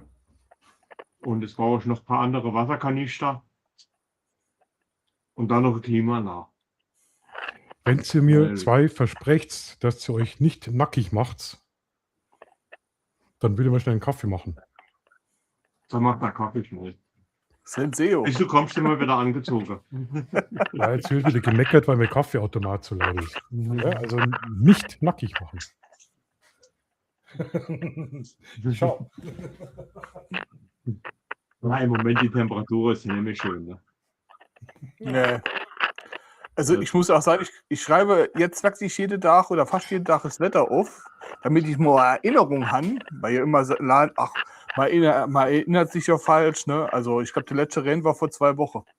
Da war zwar Starkrennen moins und Oms hat es nochmal geredet, aber ich glaube jetzt schon seit 2 Wochen nichts mehr, ne? Ja, das ist. Ja, wo es so warm war, wo es über 40 Grad war, hat es mir wahrscheinlich 3 Bonsai gekostet. Schade von 1000 Euro. Total ausgetrocknet. So schnell konnte ich gar nicht fliegen. Aber ja. Wenn es so warm ist, kannst du auch nicht gießen, weil da verbrennt ja alles. Ey, ich habe jetzt gar keine so richtige Erinnerung. Mir hatte doch 2018, 19, 20 war doch 3 Jahre in Folge, wo es auch heiß und trocken war. Aber ich weiß nicht, ob es so heiß war. Genau. Ne?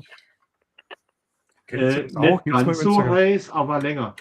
Jetzt mal, wenn man sich einen Kaffee Ja, machen du will, ist ist der scheiß Behälter leer. Kennst du das? Scheiße. Ich hätte jetzt noch gelacht, wenn da die Goldfische im Behälter geschwommen wären. Ja, genau. Kacke. Ja, da war es gab es lange Trockenperiode. Das sind auch viele Felder vertrocknet. Da war auch kein Wasser mehr da zum Gießen. Das war schon ein bisschen extrem. Ja. Aber da haben wir noch kein Problem. Wasser haben wir noch genug. Nur wenn du das siehst, was du gießen musst, also boah. Da bist du froh, wenn du Brunnen hast. Also ich brauche nichts zu gießen. Das Unkraut wächst von allein, ne? Das wir Blume Ja. kann ich kennen.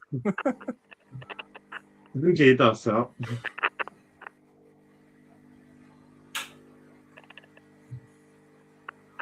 Na komm, mach Und im Moment ist auch alles ein bisschen ruhig und viel Duft, da geht nicht viel. Murat ist immer unterwegs. Boah. Aber wie das so Murat aushält, der hat ja im Toni kein Klimaanlage. Da muss ich hier verrecken. So, jetzt haben wir einen Kaffee. Den gönnen wir jetzt. Ja, wie schaut's aus, Stoppi? Was magst denn du momentan auf deinem Kanal so? Ich bin doch angezogen. Also Nee, was du auf deinem Kanal magst. schon länger nichts mehr. Warum? Keine Zeit, zu heiß. Also Stoppschild. Schau mal. das letzte war immer noch das vor ein paar Wochen mit dem Rad oder was an der Saarschleife. Das ist aber jetzt schon, das ist lange her, ja. Ich glaube 3 Wochen oder so, ne? Ja, bei mir geht es momentan also wirklich. Ich habe so viele Sachen im Kopf und dann, ja, es ist ja dann doch wieder warm weißt du, und dann da rumrennen mit der Ausrüstung und ja. Weißt du, im Winter jammern wir dann wieder, wenn es so kalt ist, dann haben wir keine Lust.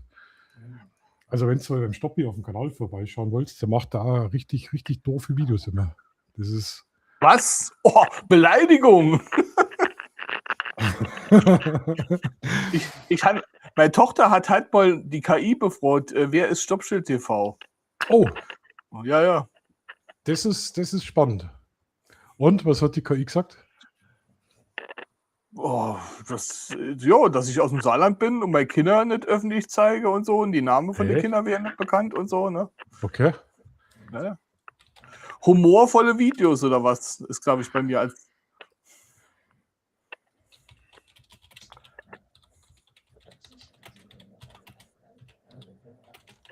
Haha.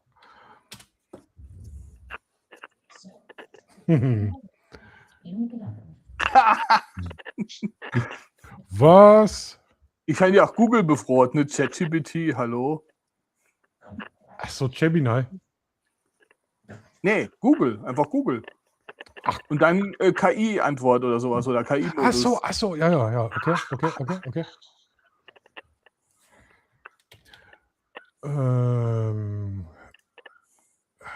Gockele. Stimmt, da kommt am Anfang jetzt immer die KI-Ding, ja? Alexa, spüre aus. Ja, schön. Okay. Stoppschild TV ist ein deutscher YouTube-Kanal. Die Videos zeigen Drohnenflüge von verlassenen Orten wie Bunkern. Ja, ich habe 3 oder 4 Videos mit Bunker irgendwas so ein bisschen drin. Aber vor allem, da steht mit dem Neo, DJI Neo wäre ich unterwegs. Stimmt so schon mal an. Ich meine ja die Neo 2, ne? Also, Ja.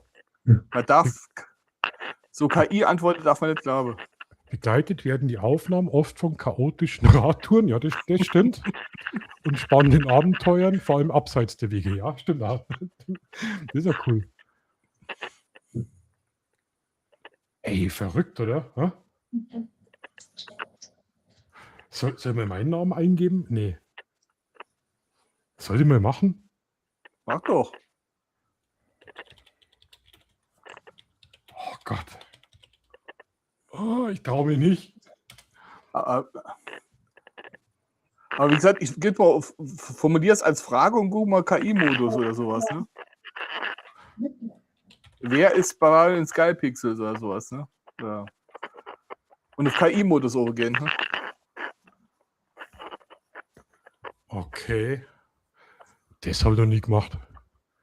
Der Kanal zeichnet sich durch folgenden Inhalt aus. Jetzt bin ich von Landschaftsfotografie, Fokus auf die Bayerischen Natur und Alpen, Drohnen-Content, ja gut, das war schon einige, Kamera- und Tech-Tests, naja, regionale Einblicke. Okay, das kommt hin, aber Gott sei Dank. Ha, verrückt. Ja, jetzt hast du wieder was gezeigt. Super. Wie gesagt, meine Tochter hat gesucht. Also ich wusste es auch nicht. Die hat es dann das vorgelesen. Das ist ja spannend. Tja. Ja, der Andreas fängt jetzt auch an mit YouTube, gell? Schloss nochmal offen. Ja, da muss ich erstmal ein bisschen schneiden. Ah. Weißt du, Ja, was er meine Frau macht? macht gerade durch zu. Der ladest dein Footage, ladest irgendwo hoch und dann schneidet er die Videos. Mir war ja heute bei meiner Mutter zum Kaffee trinken, ne? Kurzer.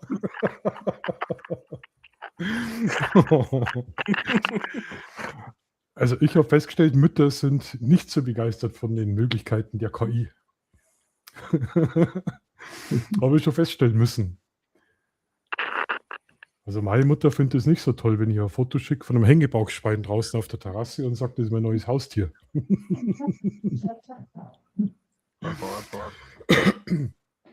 Ach, was ist denn jetzt hier?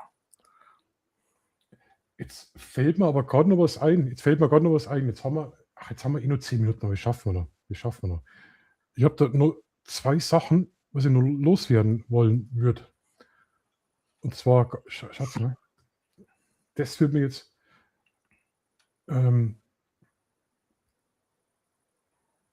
achso, da haben wir den Paragleiter gehabt. Mein Gott, ja, die stürzen alle ab. An einer Stelle, eine Pilotin ist abgestürzt und der andere ist in den See hinterher. wie die Lemminge. Aber da wollte ich jetzt gar nicht hin. Da wollte ich jetzt. Genau. Und zwar bin ich aus Scherz in eine Facebook-Gruppe rein. Da gibt es ja Gruppen. Und die Facebook-Gruppe heißt Spirituelle Community. Und da war heute die Nachricht an alle. Also an alle. Ich bin Reiki-Meisterin und gebe Fernbehandlungen auf Spendenbasis. Heiligenschein, Herzchen. Bei Interesse gerne in die Kommentare. Kennt ihr eine Reiki-Meisterin, was die macht? Und dann über Fernbehandlung auch noch? Ne, Fernbehandlung nicht, aber Reiki-Meisterin kennt man. Was ist das? Spiritueller Quatsch. Aber da kann man sich Das heißt nicht Reiki, das heißt Reiki, oder? Reiki. Reiki. Ja. Reiki, ja. Okay. Also wäre das was für mich. Kann ich das getrost machen? Ja, das kann jeder machen. Das ist ja nichts Geschütztes. Nee, ich meine, ob ich das Angebot machen soll auf Spendenbasis. Du kannst schon alles ein Angebot machen. Der Geld ist bestimmt weg. Ich weiß ja nicht, was eine Reiki-Meisterin macht. Also, okay, also anscheinend können die Sachen verschwinden lassen. Aber in der gleichen Gruppe habe ich dann nur die Nachricht gefunden. Warte jetzt. Na, komm her. Hallo, das finde ich sehr grenzwertig. Meine Tochter, 11 Jahre, ist hellsichtig und übt sich gerade in Telekinese. Entschuldigung. Nun suchen wir eine Person in der Nähe von Innsbruck, die damit vertraut ist. Melde dich gerne, liebe Grüße, Claudia.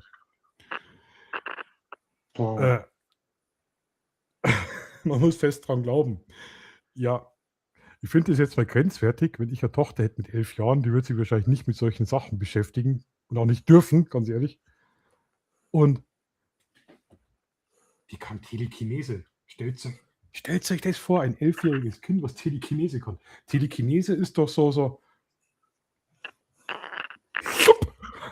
Oder? Das können nur die Jedi-Ritter, die können das.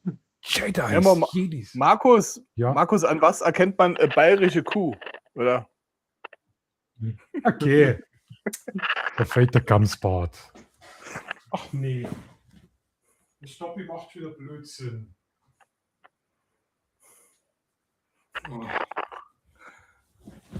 Aber ich habe hier noch eine Powerbank, oder? Guck mal. Coole Steckdosen.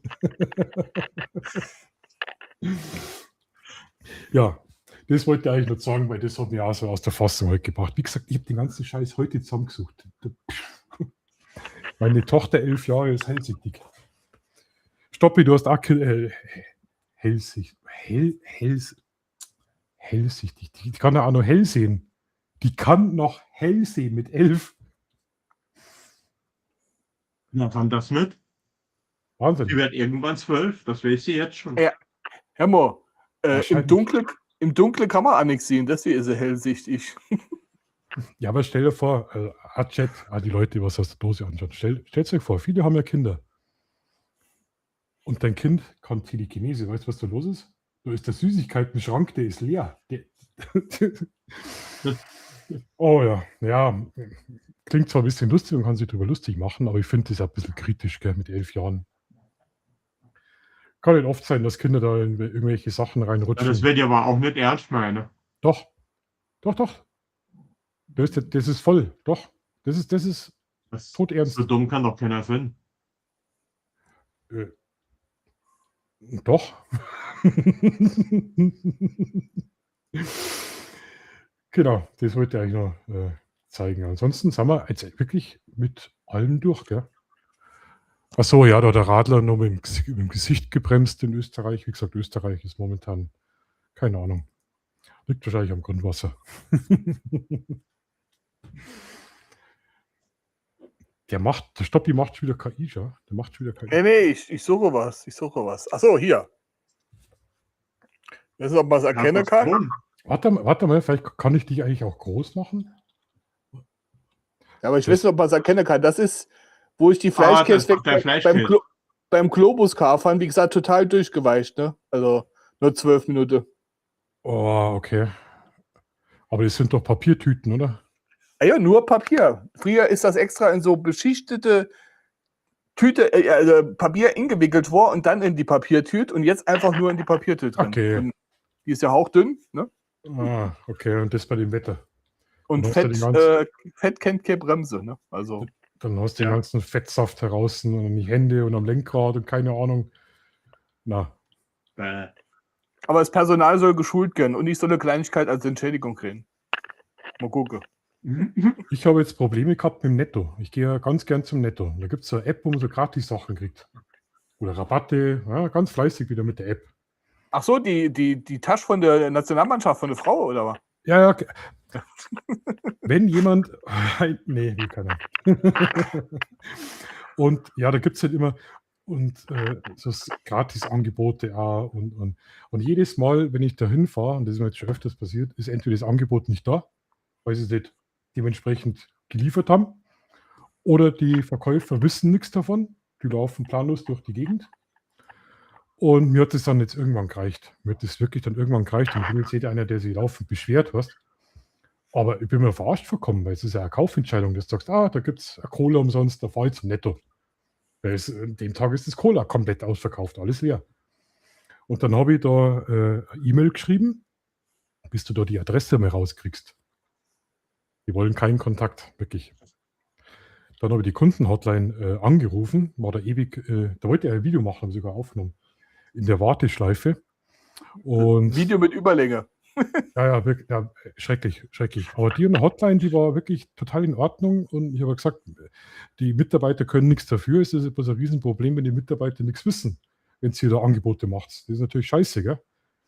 Wenn da drin steht, es gibt eine Dose, was haben sie jetzt gehabt, Budweiser umsonst und ich gehe zum Netto und frage und die sagen, wir wissen wir nichts. Weißt du, was ich als Dankeschön bekommen habe, als Wiedergutmachung? Ein Twix. Einzelnes, haben sie die Packung ins rausgezogen oder sowas? Es sind doch immer 2 drin. Oder? Na, es ist sogar das Ganze. Also Achso, okay. habe ich leider ein bisschen schade gefunden. Also bin ja gespannt, was du beim Globus kriegst. Wahrscheinlich, also ein Backerl Senf, gibt es die noch? Die Plastikbeutel? Ja. Ein halbes? Das kannst du mir sagen, was da rauskommt. Globus. Ja, vor allem, da müsste ich mich ja in der Schlange anstellen und müsste dann sagen, hallo, ich bin der Typ, der E-Mail geschrieben hat, ich soll da was kriegen. Also,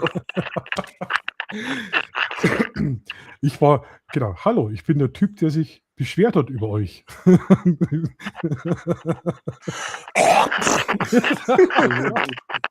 Leberkas Spezial.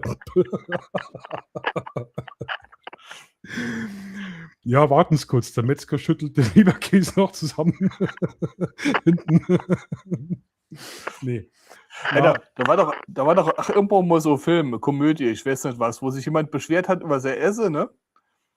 Und dann ist es zurückgenommen worden und dann hat der irgendwie den Belag in die Unterhose gesteckt und drauf gespuckt und alles mögliche und dann hat er nochmal hingebrungen, das Gleiche, ne? Und dann beißt der doch rein, lecker und so weiter, schmeckt das gut. So wird es da gehen, ja? Schau, hast wieder Content für deinen YouTube-Kanal. Ja, da bin ich gespannt, was rauskommt.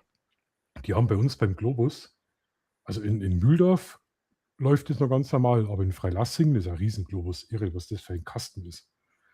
Da gehst du schon am Anfang durch 20 Geschäfte durch, bis du überhaupt mal im Globus drin bist. Und die haben heraus den Leberkäse-Stand, wo meine Traumfrauen arbeiten, also die Leberkäse-Fachverkäuferin.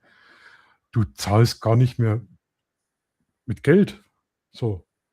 Du musst das Geld da irgendwie so in Schein da in so einen Automaten rein. Und dann kommt das Kleingeld raus. Du hast da gar keinen Kontakt mehr. Ist das bei euch auch so? Das gibt es mittlerweile, ja. Bei uns in der Metzgerei auch. Da wirft man das Geld in irgendwo rein, Also, das Restgeld kommt dann raus. Okay. Richtig. Ich habe das Da gar kann nicht man auch die gekannt. ganze Rote drin werfen.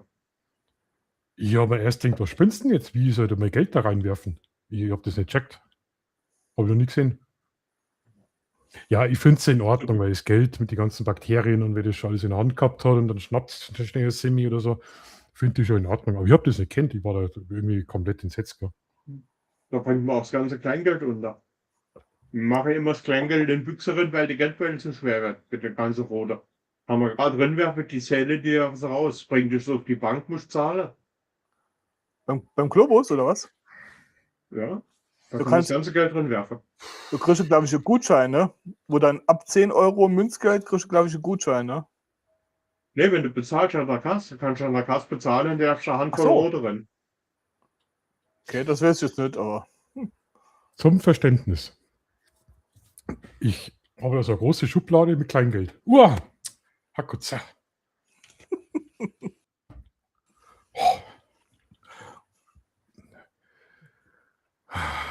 Der Nur Murat dumm wieder. Zeitkorb.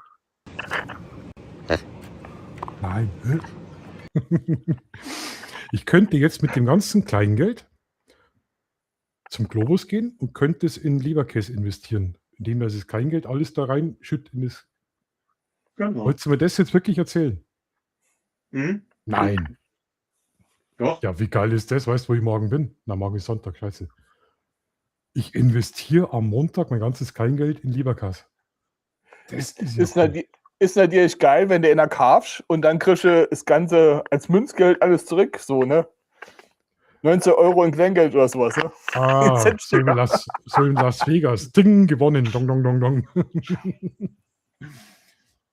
Härtelhähnchen hat das bei einigen Verkaufswagen auch, okay. Härtelhähnchen kenne ich halt.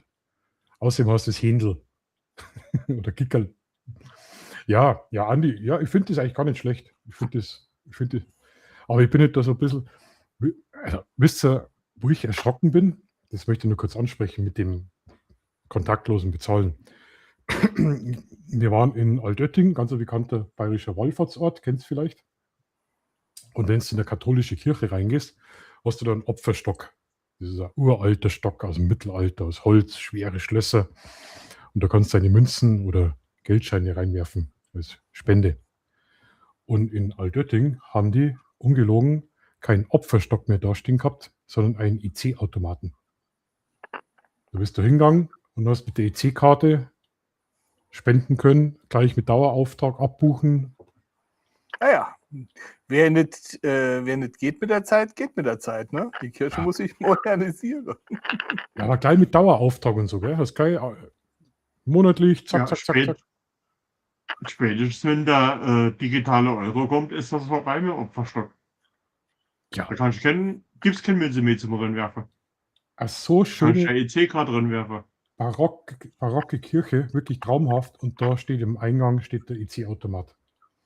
Deswegen bin ich da so ein bisschen geprägt. Also, Und eben bei den Katholiken gibt es ja auch den Beichtstuhl, ne? Da kann man dann gleich, ne, für die Sünde. ja, das ist dann der Freikaufen, Einkaufshandel. Genau, da kann man sich dann freikaufen. Genau. Und bei den Katholiken ist es so, ein Klingelbeutel, der rumgeht. Wir gehen heute mit dem IC. Mit dem mobile Gerät Aber- rum, ja. Aber hier mal, der Name Klingelbeutel kommt doch, da muss man dann Kleingeld drin werfen, nicht Scheine, sonst klingelt es dann nicht mehr. Ja, mein Gott, Ja. da hat es so viele Geschichten gegeben. Es ist ja auf dem Dorf, also wie ich aufgewachsen bin, war das, du bist am Sonntag in die Kirche gegangen. Das war so. Und in einem Dorf mit 500 Einwohnern, wenn du einmal, zweimal, dreimal am Sonntag nicht in der Kirche gesehen wärst, dann war das schon kritisch. Da bist du praktisch in die Kirche gegangen. Und die Kinder haben dann nach der Kirche draußen gespielt. Und die Eltern sind gegenüber, also bei uns ist es wirklich so, an jeder Kirche ist gegenüber das Dorfwirtshaus. Ja, genau, da haben die Bauern dann Geschäfte gemacht. Also in der Kirche haben sie gläubig da, nach dem Gottesdienst ins Wirtshaus und haben die Leibschüssen. Das war Tradition. Und jetzt habe ich den Faden. Genau, da hat es wirklich Leute gegeben mit der Klingelbeutel. Das ist praktisch der Stab mit einem Metallring, mit einem Beutel und dann wird der unter die Nase gehalten. Ja? Und da wird dann schon geschaut, was schmeißt der rein, Und da hat es wirklich Leute gegeben, die haben da so 50-Markschein oder 100-Markschein genommen, haben so getan, als ob sie ihn reinschmeißen, haben wieder raus. Also das hat es durchaus gegeben. Ja. Aber so ist ja das, wenn man auf dem Dorf aufwächst, gell? Da waren die aber schön dumm, dass sie sich erwischen haben lassen. Ja, ja. Es wäre beschissen, wo es geht, auch in der Kirche. Ja, hauptsächlich in der Kirche. Aber ja. Ich habe zum Beispiel einen tragischen Fall gehabt, das kann ich euch auch noch erzählen. Ja, auch im Dorf, ich sage jetzt auch keinen Namen und welches Dorf das war. Und da haben es einen neuen Pfarrer hat's gegeben. Und das ist immer so, oder bei vielen Kirchen, du hast deine Kirche und daneben hast du das Pfarrerheim, also ein Haus, wo der Pfarrer wohnt. Und ich habe da damals einen sehr guten Kumpel gehabt. Ich glaube, ich war so 17 oder 18, 19, so um den Dreh rum. Und wir sind halt oft im Dorf rumgechillt, sagt man heute. Also rumgelungert, irgendwo geratscht, mit die Autos, Musik gehört, wie wir es halt so früher gemacht haben. Also wie ihr wahrscheinlich auch gemacht habt.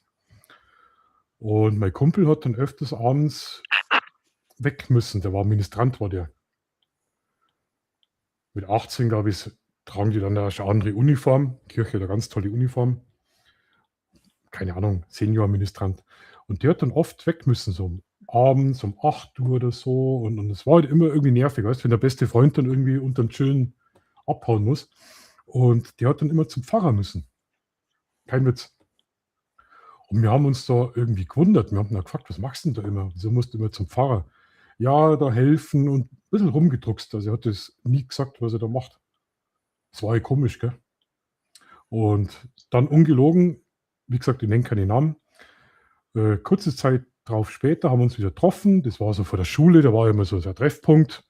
War eher einen alten Opel gefahren oder keine Ahnung. Und der andere einen alten BMW, kommt er mit einem nagelneuen Alfa Romeo Integrale. Gibt es den Integrale? Nagelneues Auto. War, zu der damaligen Zeit war das eine richtige Sportkiste. Gell? Hat ihm das Auto der Pfarrer gekauft. Genauso wie er da hergekommen ist, der war recht sportbegeistert. Ein niegelnagelneues Mountainbike. Hat ihm der Pfarrer gekauft. Hat aber komischerweise immer wieder mal abends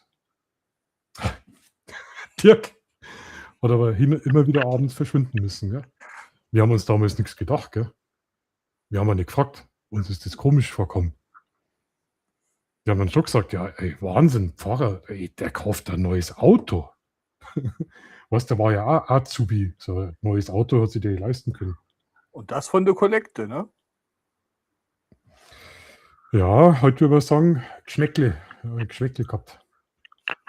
Das Schlimme war ja Aber bloß, das ist dann nicht mehr gefahren, ne? das Schlimme, ich habe nie geglaubt, dass es sowas gibt, gell? Aber es gibt sowas wirklich. Also, und das Schlimme ist ja, die Geschichte geht ja noch weiter und eigentlich ganz tragisch. Bei der Beerdigung von meinem Vater bin ich über den Friedhof und gehe am Grabstein vorbei und sehe den Grabstein eben von meinem besten Freund. Wir haben uns dann 2, 3 Jahre, 4 Jahre nicht mehr gesehen. Und ja, da war Beerdigung und dann gehe ich da im Grabstein vorbei, sehe das Geburtsdatum, der hat mein Alter gehabt und sehe das. Denke mir, geil, super. Doppelschlag. Scheiße. Ja. Genau, aber das sind immer so Sachen, gell, die was man im Leben dann irgendwie so mitkriegt. Ja. Und wir haben uns so gewundert, ein neues Mountainbike und immer Geld gehabt, gell, ein neues Auto. Also heute würde ich mich aus dem Fenster lehnen und würde sagen, der hat da, glaube ich, ein bisschen mehr gemacht wie helfen. Ja. Der hat aber im Dorf, in der Dorfschule, die ist gegenüber, die kleinen Kinder in Religion unterrichtet. Ja, das gab es recht häufig. Ja, hätte man nicht gedacht, aber mir ist es dann vor ein paar Jahren damals aufgefallen. Ach, okay. Stoppi. Naja, gut. Ey, jetzt haben wir es wirklich Das geschafft. war aber nicht, oder? Nee, Nee. dem will ich das nicht zutrauen. Wie schaut es aus? Jetzt haben wir es geschafft. Habt ihr noch ein Thema? Ich habe halt echt viel gequasselt. Und ich habe echt viel Thema mitgebracht. Der Chat habe ich heute ein bisschen im Stich gelassen mit Themen. Aber der Andi war wieder voll mit dabei. Oder wollen wir langsam... Nee, Im Moment fällt mir nichts ein. Das nächste Mal bei der Technik wird es wahrscheinlich noch interessanter. Was? Nochmal, Entschuldigung. Bei der Technik nächste Woche wird es wahrscheinlich noch interessanter. Ja. Wie gesagt, ich wollte eigentlich den Samstag machen. Ich will nicht jeden Stream... Jetzt habe ich mir das Scheißding noch einmal ins Gesicht hauen. Ich möchte nicht jedes Mal irgendwie Blödsinn oder... Ja, Blödsinn ist dann, wir haben ein ernstes Thema gehabt. so stammtischmäßig, sondern auch halt dann Techniksachen wieder mal mit reinbringen. Aber das machen wir dann nächste Woche. Und da freue ich mich schon richtig. Ich habe noch einen ganz bekannten YouTuber nachgefragt. Der ist auch momentan gesundheitlich außer Kraft gesetzt. Genau, aber da kommt der Gast, mit dem habe ich auch schon was gemacht zusammen. Und da geht es um Technik und da geht es auch um YouTube und auch um so Hintergrundsachen, wie es da so abläuft. Und genau, also da freue ich mich schon richtig drauf. Und schauen wir mal. Weil jeden Das muss Samstag, langsam wachsen. ja, bei jedem Samstag einfach nur Stammtisch möchte ich auch nicht machen, weil mir das Format natürlich auch total gut gefällt. Und es schauen sich ja Leute aus der Dose, aus der Konserve an, was ich auch cool finde. Ist eigentlich dein Temo komme, deine Linse für die Osmo Pocket 3? Was war das? Für die Osmo Pocket 3 hast du die Nahlinse schon bestellt? Ja. Und noch nicht ausprobiert, wo ich so scharf drauf war. Hei. Ja. Ja. Gerade jetzt, wo es so warm ist. Oder wahrscheinlich, weil es so warm ist. Ja, Andi, Wünsche da, gell? Bis zum nächsten Mal. Freut mich, dass du dabei warst. Ja. Also ich freue mich immer über jeden. Sogar über den Stoppi. Die Mopper.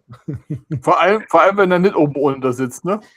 Ja, oben ohne, unten nichts. Wenn er angezogen ist, bin ich schon glücklich.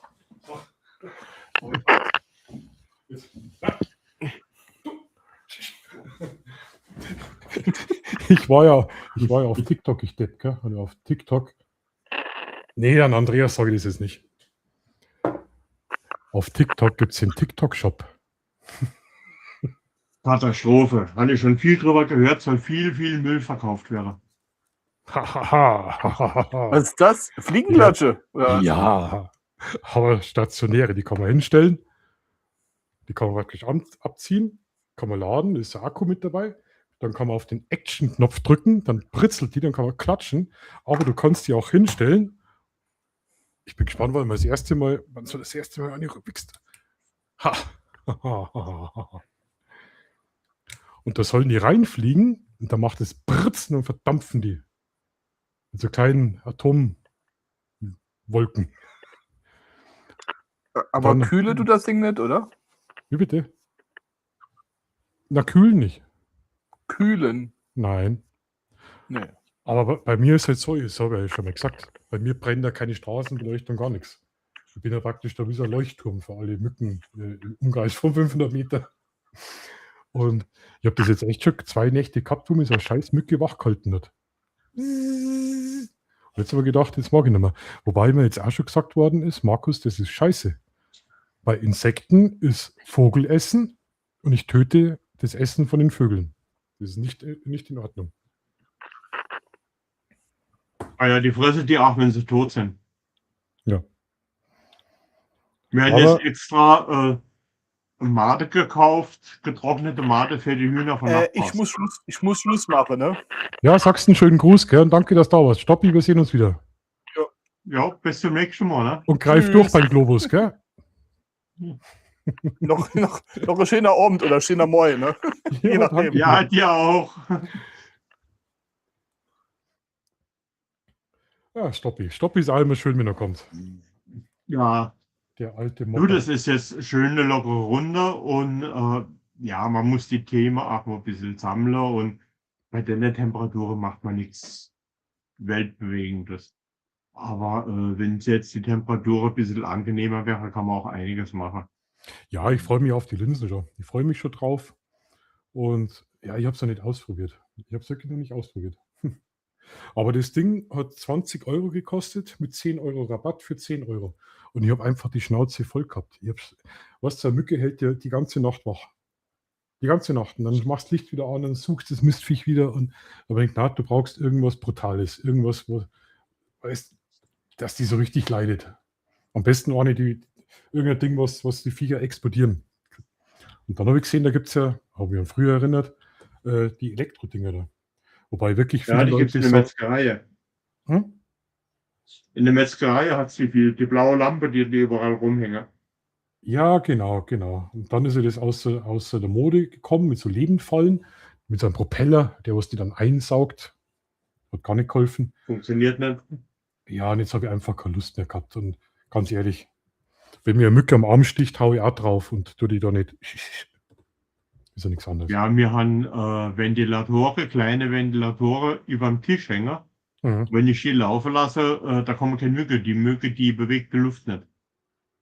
Okay, Die bleiben einfach weg. okay. Das funktioniert eigentlich ganz gut. Muss ich ausprobieren. Wie gesagt, ich schalte das Ding heute mal ein und dann, ja, wahrscheinlich kann ich da nicht schlafen, weil es die ganze Zeit Peng macht. Oder weil es zu hell ist. Ja, genau, wahrscheinlich.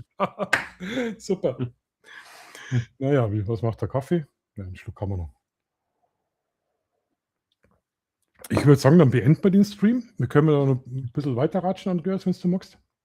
Das Und machen wir, ja. War heute, ja, heute war, für mich war es heute anstrengender Stream, also wie ich Sachen vorbereitet habe. Bin wirklich da gesessen, die Videos runtergeladen, dann musste ich natürlich auch irgendwie umbenennen, dass du das richtige Video findest und für mich war es anstrengend, wo es Spaß gemacht hat, aber es war, ja, müssen wir schauen, beim nächsten Stream. Wir könnten auch mal, jetzt pass auf, ihr könnt es auch drunter schreiben. Zwei Sachen. Wenn ihr ein Foto habt, wo man sagt, das schauen wir uns mal zusammen an, dann schickt es mir, ihr kennt eh meine Kontaktdaten, @skypixels, auch über WhatsApp. Schickt das Foto, dann können wir uns mal ein Foto zusammen anschauen. Finde ich auch immer spannend, gerade von anderen zu lernen. Also das hätte richtig voll Bock drauf. Ich fuchtel heute total viel mit den Fingern rum. Gell? Das andere, könnt ihr das eigentlich? Naja, gut. Das andere, ja, oder, haha. So, Schmarrn. Was ist das? Oh, keine Ahnung. Superman, wenn er übers FKK-Gebiet fliegt.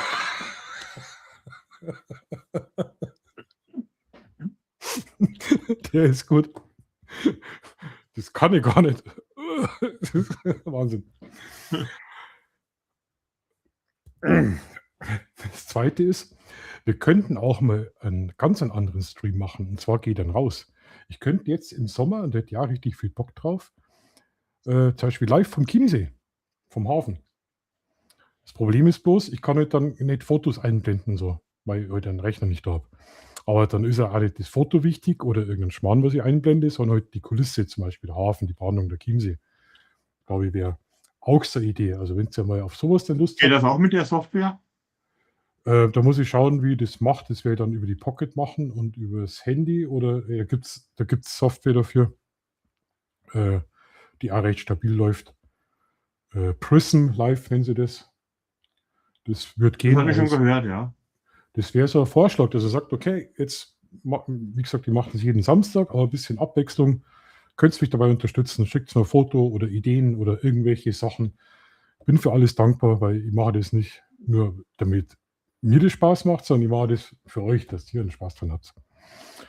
Und dann möchte ich mir beim Stevie nochmal ganz kurz bedanken für die Mitgliedschaften. Der ist irre. Es waren Haufen Mitgliedschaften. Ich muss jetzt auch was machen für die Mitglieder, weil jetzt habe ich einen Haufen Mitglieder und habe kein Content für Mitglieder. Aber muss ich jetzt mal angreifen. Das machen wir schon. Jetzt war mir halt einfach wichtig, die Streams da am Samstag immer wieder zu machen. Und dann, ja, möchte ich mir einfach ganz kurz bei euch bedanken, die was das offline anschauen. Lasst für nicht hängen. Und ich wünsche euch an der Stelle ein schön. Wie oft haben wir das Mikrofon ins Gesicht halt schon gehauen? Warum hast du so ein Mikrofon? Hast du keinen Mike Mini oder so irgendwas? Ja, weil das ein Kondensatmikrofon ist. Was an dem besonders dann? Du kannst die Nieren zum Beispiel einstellen. Ich kann jetzt zum Beispiel Ja, aber, einstellen, dass man nicht nur vorne hört. Ich kann damit Gespräche einstellen, wenn ich ein Gegenüber habe. Ich kann Stereo einstellen. Mal schauen, ob es. Eigentlich war ich gerade unterm Verabschieden. Schauen wir, wie das. Sehe ich hier. Warte. Ach, ich finde den Knopf nicht. Das zeige ich dir nächstes Mal. Dann kann ich dir das erklären. Komm mal so.